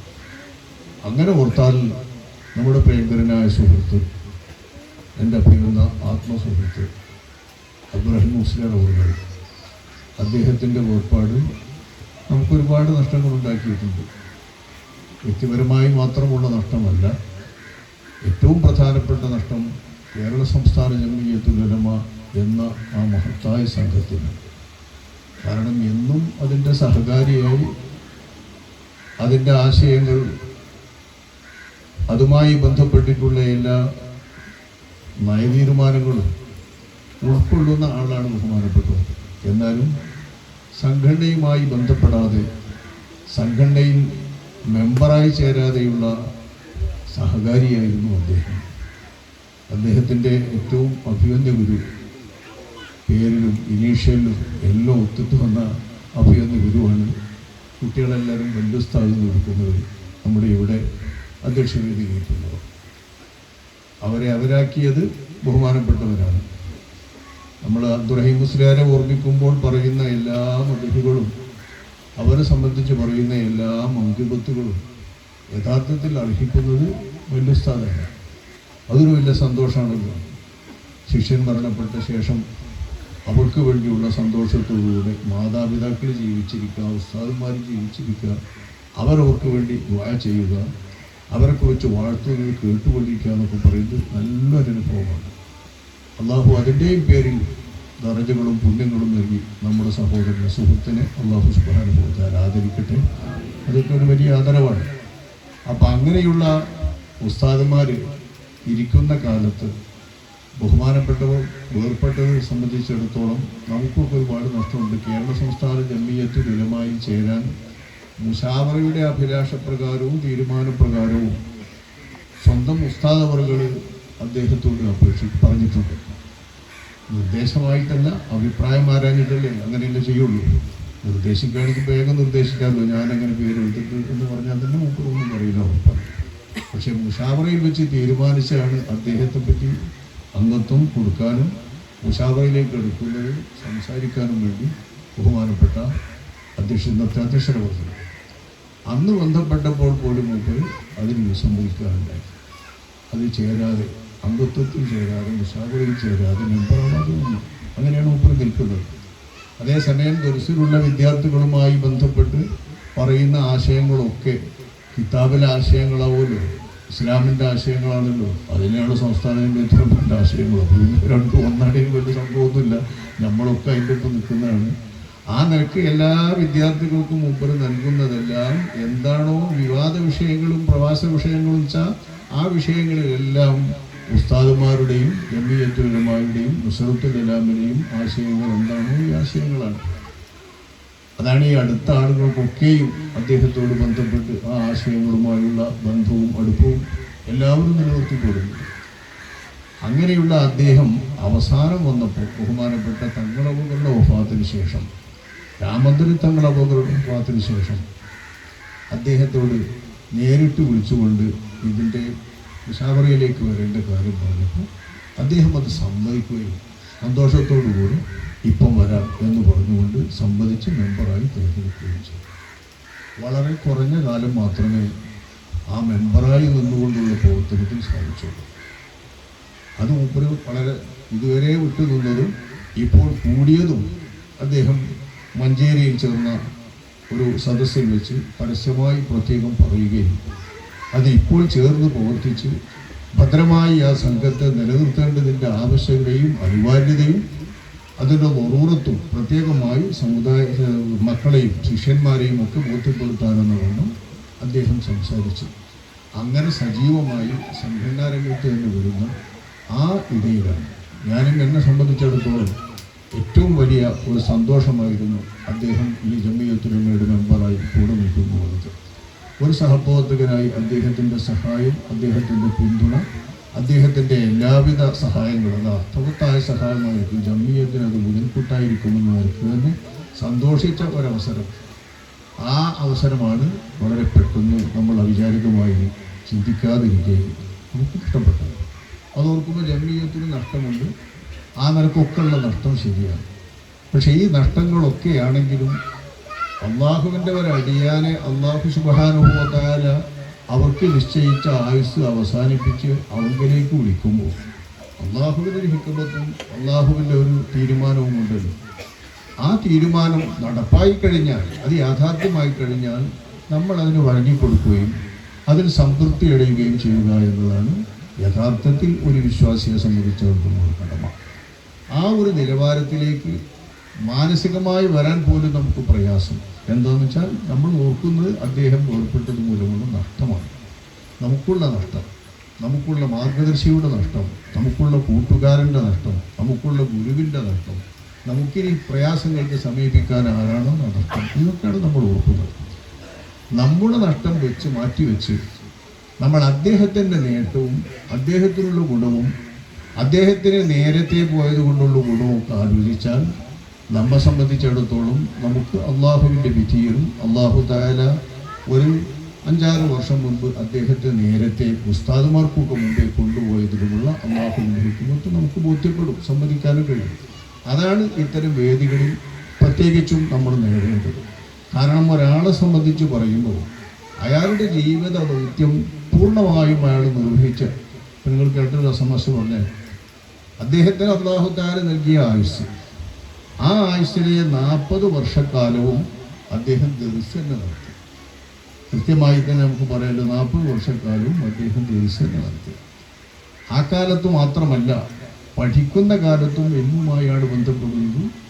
ആ പഠിക്കുന്ന ദർസിലും താഴെയുള്ള വിദ്യാർത്ഥികൾക്ക് ദർസ് നടത്തുന്നതിൽ ഒരു മുദരിസിൻ്റെ പങ്കായിക്കൊണ്ട് തന്നെ ശരിക്കും ഒരു മുദരിസിനുണ്ടാകുന്ന 7, 8, 6 ഒക്കെ ദർസുകൾ തന്നെ പഠിക്കുന്ന കാലത്ത് ദർസിൽ നടത്തിക്കൊണ്ടും അദ്ദേഹം ദർസ് നടത്തി. അങ്ങനെ കൊണ്ടുമ്പോൾ 40 അദ്ദേഹം ജീവിച്ച ഏതാണ്ട് പഠിക്കുന്ന കാലത്തൊക്കെയും നന്ന കുട്ടിക്കാലത്തേത് മാറ്റി നിർത്തിയാലൊക്കെയും ദർസിൽ നടത്തി. അപ്പോൾ ജീവിതാവസാനം വരെ അള്ളാഹു കൊടുത്ത ആയുഷ്കാലം ഒക്കെയും അള്ളാഹുവിന് വേണ്ടി ജീവിക്കാനും ഇൽമിനെ സേവിക്കാനും ഇൽമിന് വേണ്ടി നിലകൊള്ളാനും കഴിഞ്ഞു എന്ന് പറയുന്നത് ഉത്തരവാദിത്വ നിർവഹണത്തിൽ ഏറ്റവും വലിയ ഒരു നല്ല ഉദാത്തമായ മാതൃക തന്നെയാണ്.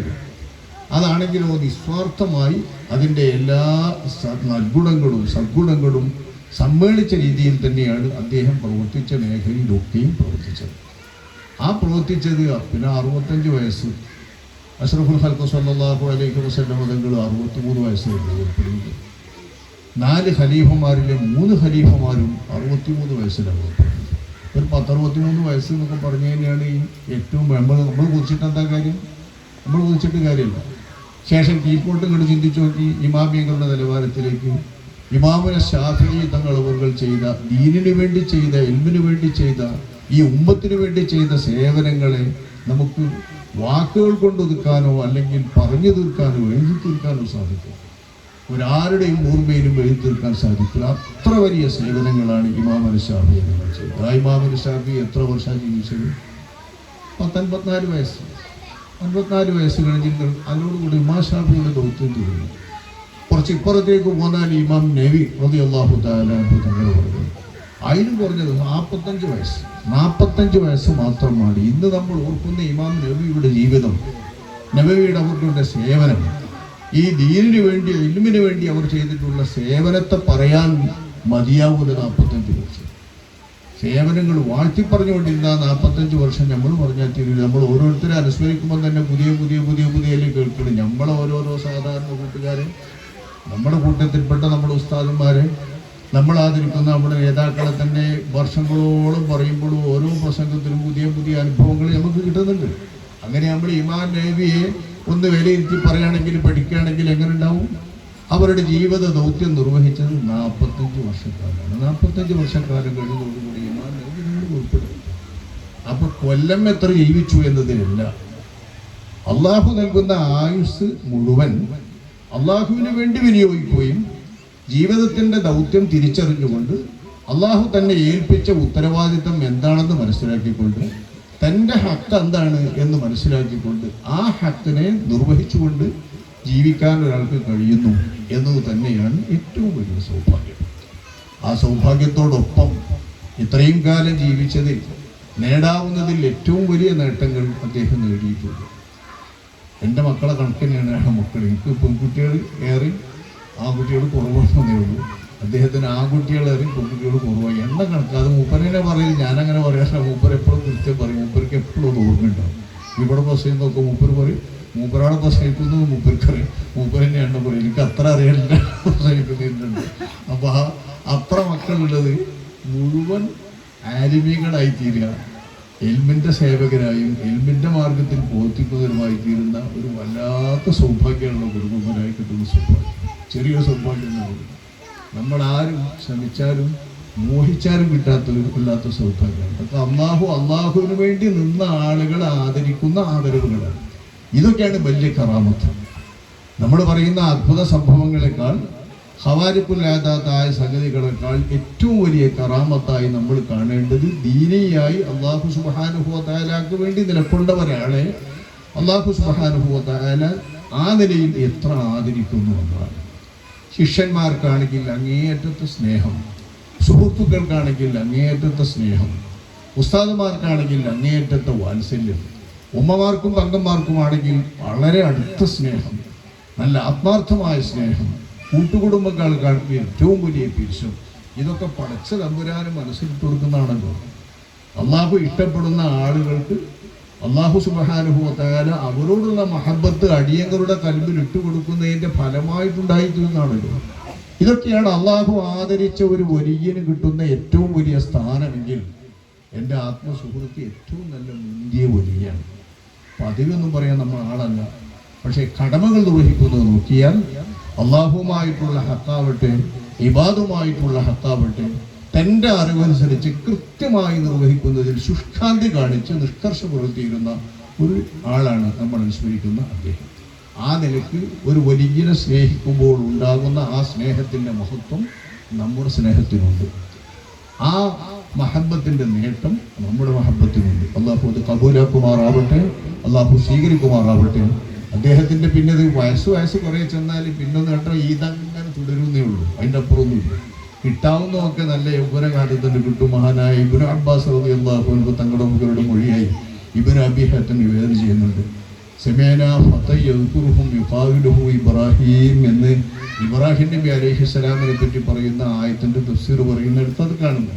സെമേന ഫതൻ യുഖാവിലുഹു ഇബ്രാഹിം, ഒരു ഫതൻ എന്നാണ്. ഇബ്രാഹിം നബി അലൈഹിസ്സലാം വിഗ്രഹങ്ങളെയെല്ലാം തച്ചുടച്ച ആ സംഭവം നടക്കുന്നത് നല്ല ചെറുപ്പക്കാരനായിരിക്കുന്ന കാലത്താണ്. ആ ചെറുപ്പക്കാരനായ കാലത്ത് നിർവഹിച്ച ആ സംഭവത്തെ ഫതൻ എന്ന് പറഞ്ഞ് അള്ളാഹു തആല ഉദ്ധരിക്കുന്ന ആളുകളുടെ വാക്കിനെയാണെങ്കിലും അള്ളാഹു ഉദ്ധരിക്കുകയാണല്ലോ. അത് ഉദ്ധരിക്കുന്നതിനുള്ള പ്രാധാന്യം വിവരിച്ചുകൊണ്ട് മഹാനായ ഇബ്നു അബ്ബാസ് റളിയല്ലാഹു അൻഹു ഒരു മൊഴി മുഫസ്സിറുകൾ ചേർക്കുന്നുണ്ട്. ഇബ്നു അബീ ഹത്തം നിവേദനം ചെയ്തിട്ടുള്ളതാണ്. മാ ബഅസല്ലാഹു നബിയ്യൻ ഇല്ലാ ശാബ. അള്ളാഹു സുബ്ഹാനഹു വ തആല ഒരു നബിയെ ഒരു ജനതയിലേക്ക് മുർസലായി അയക്കുന്നുണ്ടെങ്കിൽ അദ്ദേഹത്തിൻ്റെ യൗവനകാലത്താണ് അള്ളാഹു തആല അയക്കുക.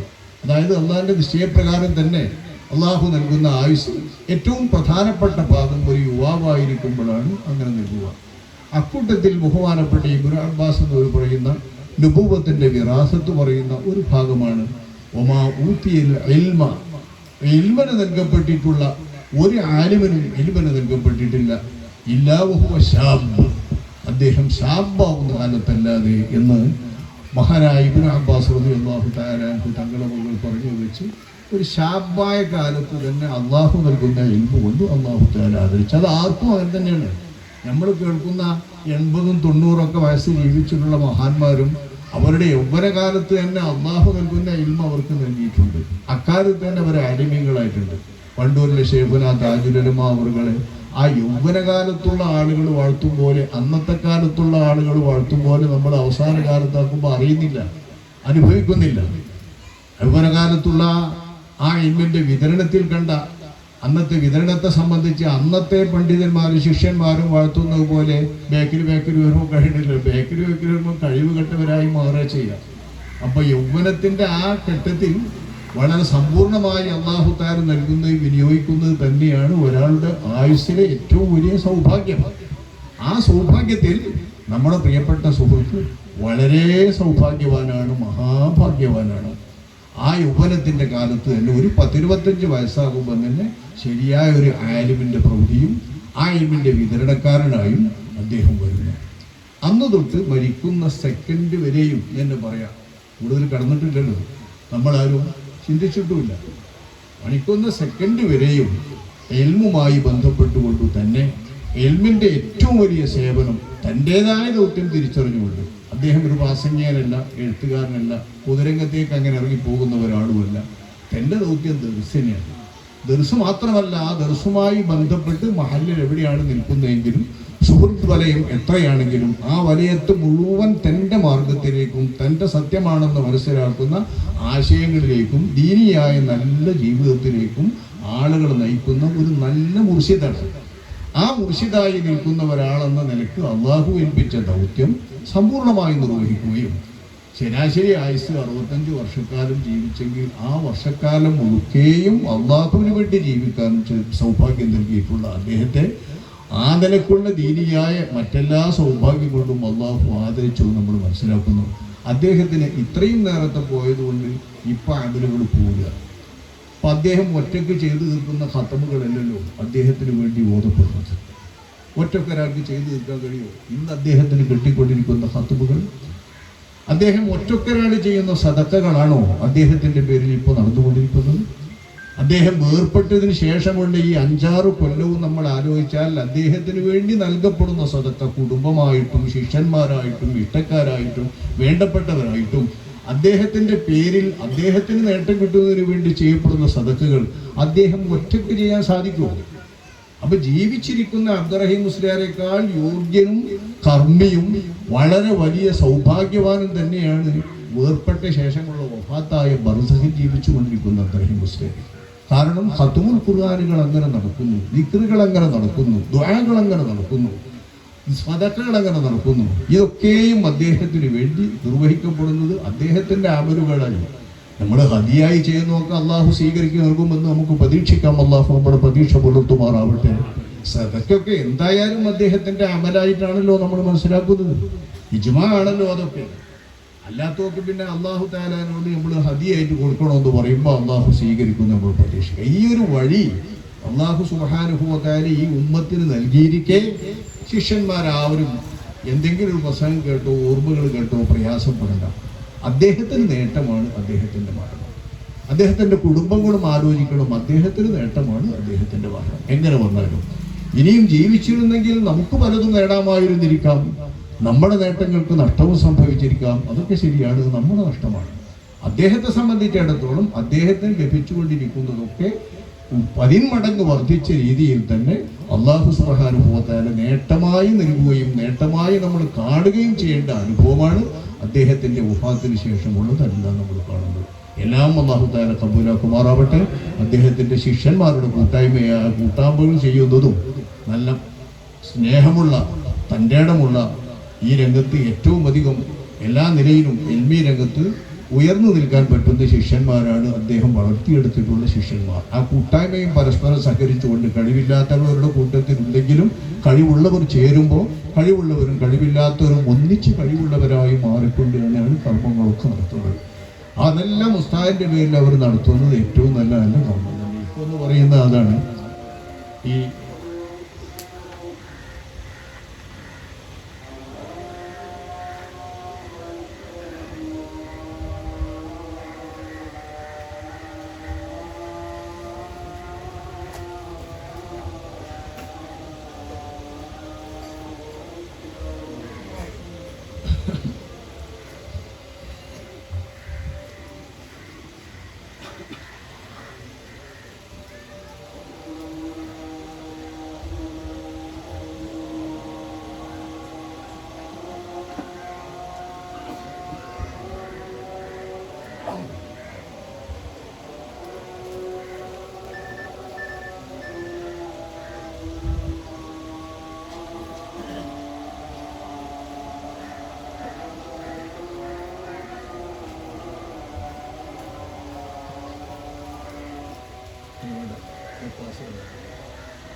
ഇപ്പോൾ അദ്ദേഹത്തിൻ്റെ ശിഷ്യകൂട്ടായ്മ നടത്താൻ പോകുന്ന ഒരു പരിപാടി കേൾക്കുമ്പോൾ സന്തോഷമുണ്ട്. കൗതുകമുള്ള ഓരോന്നോരോന്ന് കേൾക്കുമ്പോൾ സുഖമുണ്ടോ.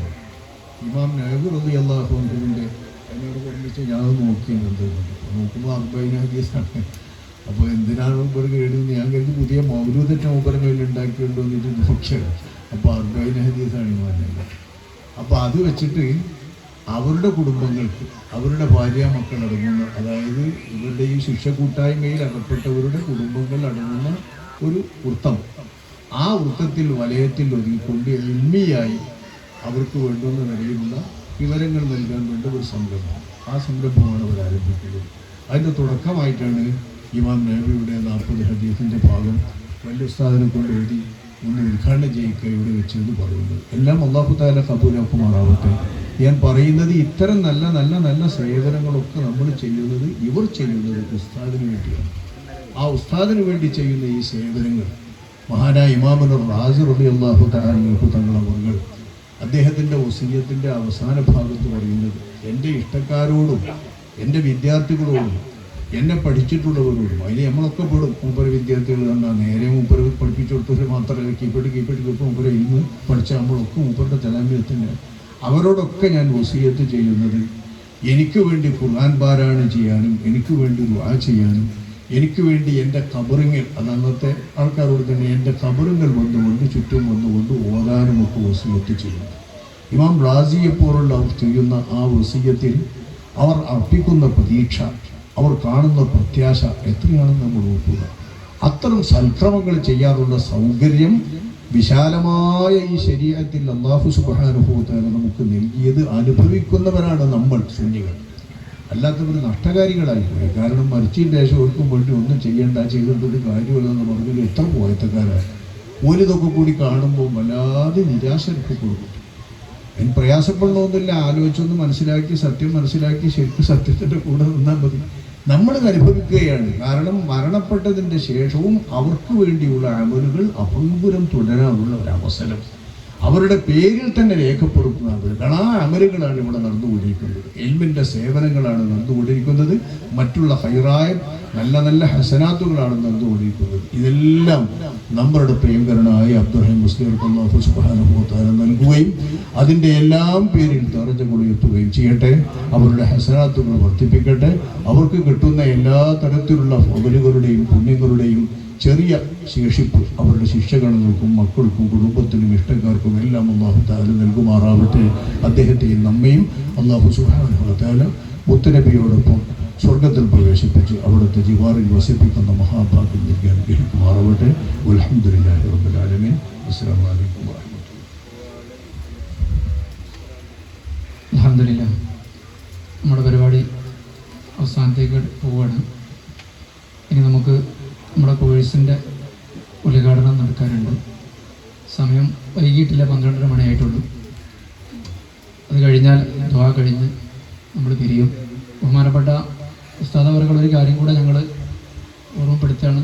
മൊത്തത്തിൽ നിസ്കാരപ്പള്ളിയാണെങ്കിലും ജമാഅത്ത് പള്ളിയാണെങ്കിലും എല്ലായിടത്തും ഒരു നാട്ടിലെ കുട്ടികൾക്ക് വേണ്ടി ഒരു ദർസ് തുടങ്ങണം എന്നുള്ളത് ഞങ്ങൾ എല്ലാ സമയത്തും പറഞ്ഞുകൊണ്ടിരിക്കുകയും പല ആളുകളും 2 കുട്ടികളെങ്കിൽ 2 കുട്ടികൾ, ഒരു ഫിഖ്ഹൊക്കെ അറിയുന്ന അമലൊക്കെ അറിയുന്ന ഒരു ആൾ ഒരു മഹല്ലത്ത് നിന്ന് പോരുമ്പോഴേക്ക് ഉണ്ടാവണം എന്ന് ഞങ്ങൾ എല്ലാ സമയത്തും പറഞ്ഞുകൊണ്ടിരിക്കുകയും കുറേ ആളുകൾ അങ്ങനെ നാട്ടു ദർസ് ആരംഭിക്കുകയും ചെയ്തിട്ടുണ്ട്. ഇൻഷാ അല്ലാഹ് ഉസ്താദ് പറഞ്ഞു കേട്ടല്ലോ, മറ്റേ ഇപ്പോൾ ഓൺലൈനിലാണ്, ഞങ്ങൾക്കൊരു പരിധിയുണ്ട്. അപ്പോൾ നമ്മൾ വീട്ടിൻ്റെ അകത്ത് ഒതുക്കിയതാണ് ഈ അർബാവിനെ ഹദീസ് എന്നുള്ളത്.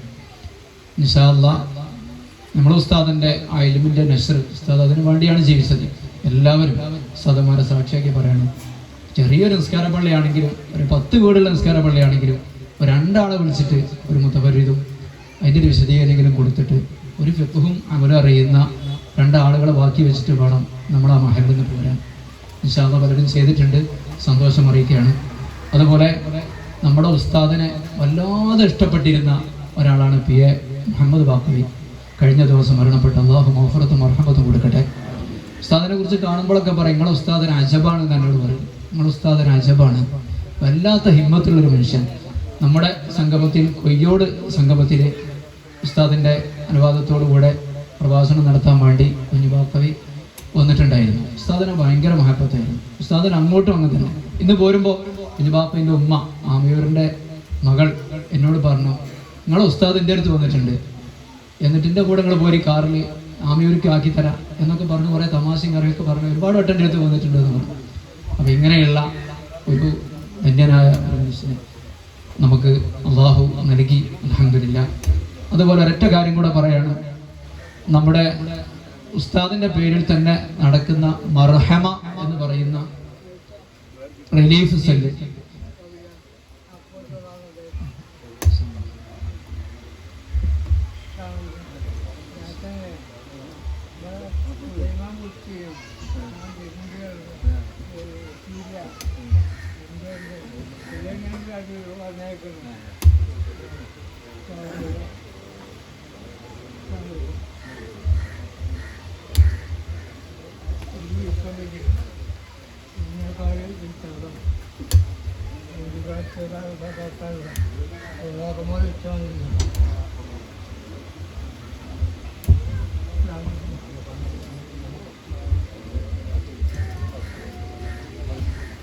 നമ്മുടെ ഉസ്താദിൻ്റെ ആ പേരിൽ നിന്ന് തന്നെ നമ്മളുണ്ടാക്കിയ മർഹമ റിലീഫ് സെല്ലിൻ്റെ പ്രവർത്തനങ്ങൾ ലക്ഷക്കണക്കിന് രൂപ ഓരോ വർഷവും നമ്മൾ അതിനുവേണ്ടി ചെലവഴിക്കുന്നുണ്ട്. ഒക്കെ നമ്മുടെ സ്വന്തം കാശാണ്, അല്ലെങ്കിൽ നമ്മൾ സമാഹരിക്കുന്ന കാശാണ്.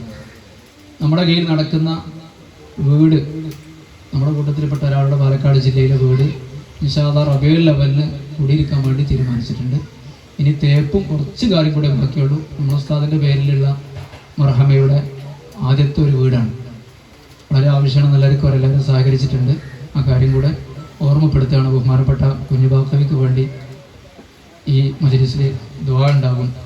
ഇനി നമ്മുടെ ഇൽമി കോഴ്സിൻ്റെ തുടക്കമാണ്. ഉസ്താദ് എങ്ങനെയാണോ സൗകര്യപ്പെടുന്നത് അതുപോലെ ബിസ്മി ചൊല്ലി ഹദീസ് വായിച്ച് ഉസ്താദ് അതിൻ്റെ ഉദ്ഘാടനം കർമ്മം നിർവഹിക്കും.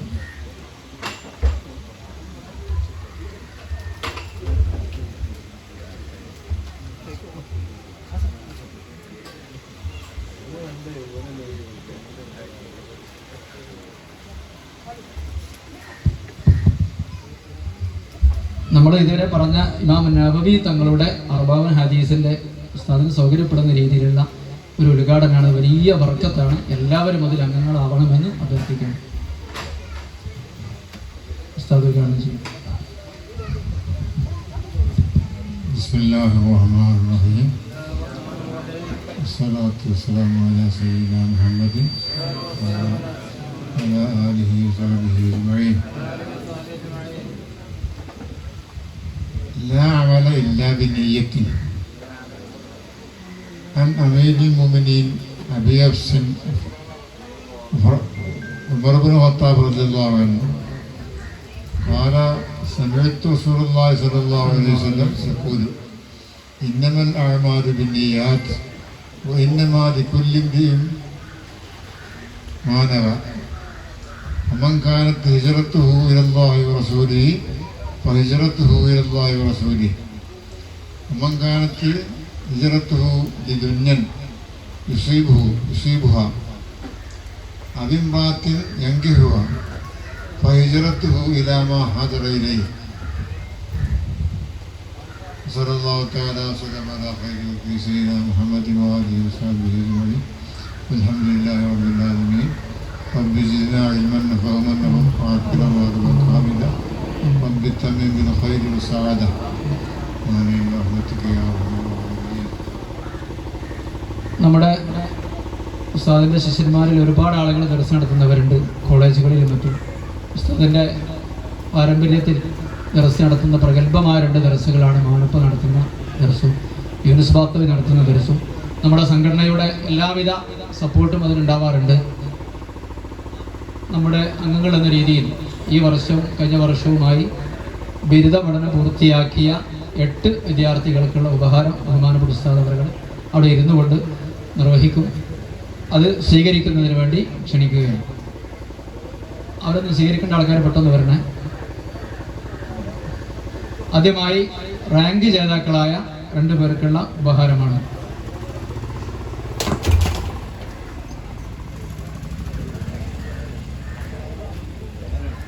ഇരുന്നോളില്ല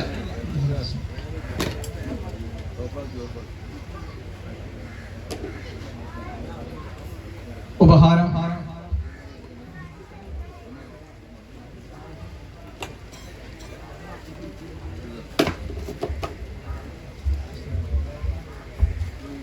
സാലിഹ് വഹബി തുല്ലൂർ.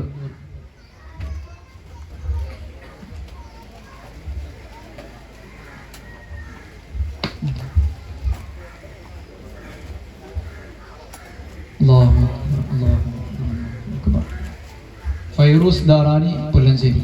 ഇവർ 2 പേരും റാങ്ക് ജേതാക്കളാണ്. ഇനി 6 പേരും കൂടെ ഉണ്ട് ബഹുമാനപ്പെട്ട ഉസ്താദിൻ്റെ അടുത്ത് നിന്ന് അത് സ്വീകരിക്കുന്നതിന് വേണ്ടി. അബ്ദുൽ ബാരി ദാറാനി കോഡൂർ.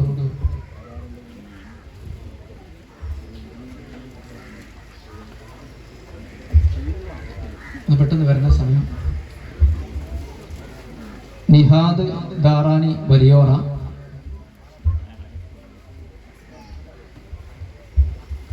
സഫീർ വഹബി വൈലത്തൂർ.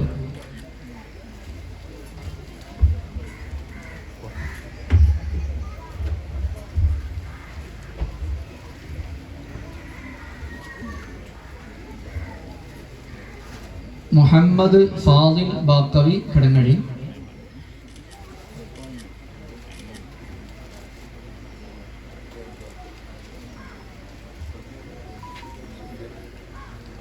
മുഹമ്മദ് ഫാദിൽ ബാക്കവി.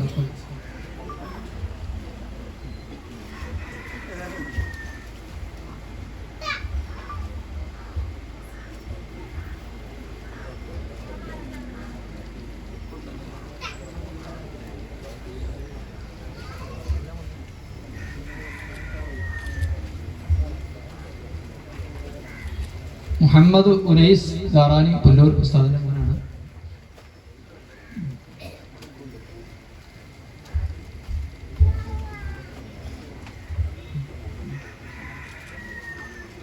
മുഹമ്മദ് റയീസ് മന്നാനി വയനാട്.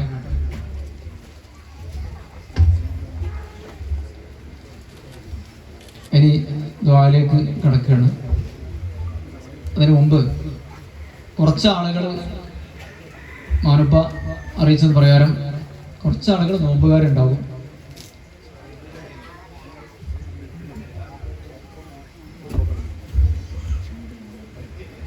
അവര് ഭക്ഷണം കൊണ്ടുപോകണം. നോമ്പ് തുറക്കുമ്പോൾ ഇതിൻ്റെ ഒരു ബർക്കത്താണല്ലോ, അത് കൊണ്ടുപോകണം.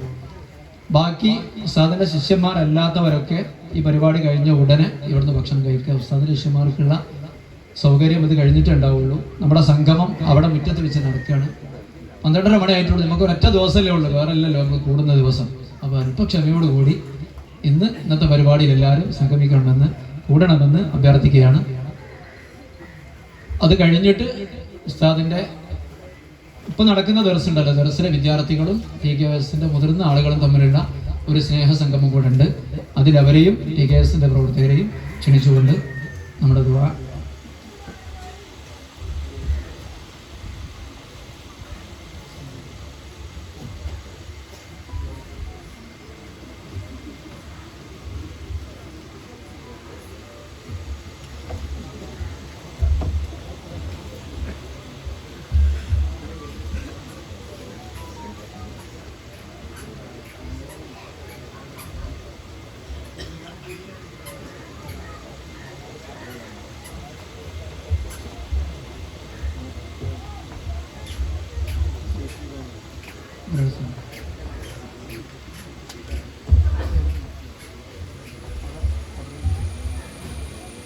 ബഹുമാനപ്പെട്ട കുതിരയുടെ ഉസ്താദ് ദുആക്ക് നേതൃത്വം നൽകും. ബഹുമാനപ്പെട്ടവരെ ആദരപൂർവ്വം ക്ഷണിക്കും.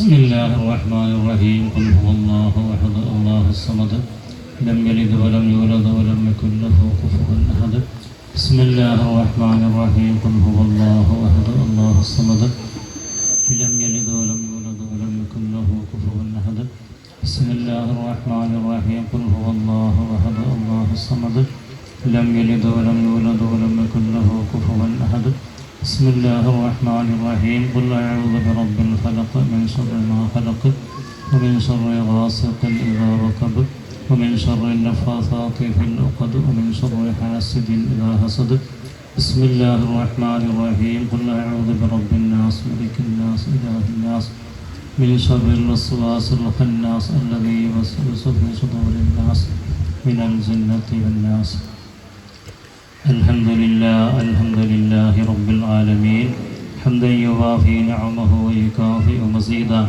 يا ربنا لك الحمد كما ينبغي لجلال وجهك وعظيم سلطانك سبحانك لا نحصي ثناء عليك أنت كما أثنيت على نفسك فلك الحمد حتى ترضى اللهم صل وسلم وبارك على رسولك سيدنا محمد وعلى آل سيدنا مولانا محمد اللهم ربنا تقبل منا ما قدمناه من يسير أعمالنا واثبنا على ذلك بمحض فضلك يا كريم أوصل اللهم ثواب قراءتنا وصلاتنا مدحنا بعد القبول منا إلى حضرة نبينا وشفيعنا وسيدنا محمد صلى الله عليه وسلم اللهم آته الوسيلة والفضيلة والدرجة الرفيعة وبعثه مقاما محمودا الذي وعدته وارزقنا شفاعته يوم القيامة إنك لا تخلف الميعاد وإلى أرواح جميع الأنبياء والمرسلين الصحابة والقرابة والأئمة والأولياء والمشايخ والأساتذة والعلماء والشهداء والزهاد والصديقين والصالحين وإلى أرواح مشايخنا وأساتذتنا كلهم أجمعين اللهم زدهم شرفا على شرفهم وفضلا على فضلهم ودرجات على درجاتهم اللهم أفض علينا من فيوضاتهم وأمدنا بمددهم يا رب العالمين اللهم بحقهم وبجاههم استر أسيرنا وحسن مرادنا واستجب دعاءنا وتب علينا إنك أنت التواب الرحيم اللهم اغفر لنا وارحمنا ولوالدينا ومشايخنا وأساتذتنا وأقاربنا وأزواجنا وذرياتنا وتلاميذنا من أحبنا وأحسن إلينا من أوصانا وجميع المؤمنين اللهم أدخلنا وإياهم برحمتك في عبادك الصالحين اللهم إنك تعلم ذنوبنا وذنوبهم فاغفرها وتعلم عيوبنا وعيوبهم فاسترها وتعلم هوائجنا وهوائجهم فقضها وتعلم ديوننا وديونهم فأدها وتعلم أمراضنا وأمراضهم واشفها يا شافي يا كافي يا معافي يا رب العالمين اللهم إنا نسألك رضاك والجنة اللهم إنا نعوذ بك من سخطك والنار اللهم وإلى حضرة من نبيناه اللهم اغفر لنا وله وارحمنا وارحمه اللهم اجعل صواب قراءتنا وصدقاتنا مدحنا زيادة في درجاته العلية اللهم اجعل صواب ما عملناه زيادة في درجاته العلية اللهم اجعل صواب ما عملناه زيادة في درجاته العلية وإلى أرواح جميع من ماتوا منا اللهم اغفر لنا ولهم وارحمنا وارحمهم اللهم اجعلنا وإياهم من أهل الجنة ولا تجعلنا ولا إياهم من أهل النار اللهم آنس وحشتهم وآمن روعتهم ونفس كربتهم ونور محلتهم وارفع درجتهم وكن لنا ولهم وليا وبنا وبهم حفيا اللهم امح ما كان من السيئات في ترسهم وتسدسهم وافسح لهم ما ضاق من ضمسهم واجعل الهور القواعد من أنسهم وأنيسهم اللهم ما أتوك به من حسنة فتقبلها ما أتوك به من سيئة فتجاوزها وابدلهم دارا خيرا من دارهم واهلا خيرا من أهلهم وجيرانا خيرا من جيرانهم اللهم أعذهم من عذاب القبر فتنة من عذاب النار اللهم اجعل ثواب ما عملناه زيادة نورا لهم في قبورهم وفسحة لهم في قبورهم وأمانا لهم في قبورهم وراحة لهم في قبورهم إلى يوم القيامة يا رب العالمين اللهم إنا نسألك من خير ما سألك منه نبيك محمد صلى الله عليه وسلم ونعوذ بك من شر ما استعاذك منه نبيك محمد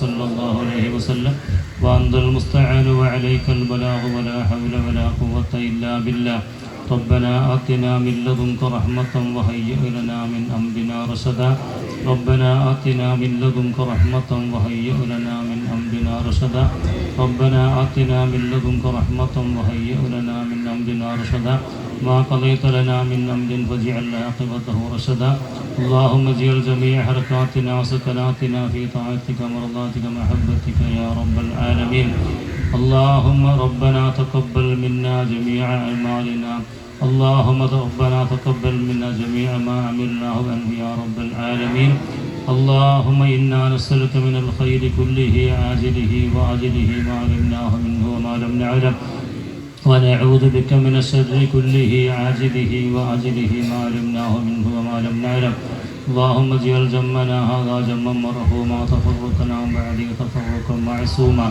اللهم ربنا آتنا في الدنيا حسنة وفي الآخرة حسنة وقنا عذاب النار ربنا تقبل منا إنك أنت السميع العليم وتب علينا إنك أنت التواب الرحيم واغفر لنا يا غافر المذنبين ورحمنا برحمتك يا أرحم الراحمين وصلى الله على سيدنا محمد وآله وصحبه وسلم الحمد لله رب العالمين.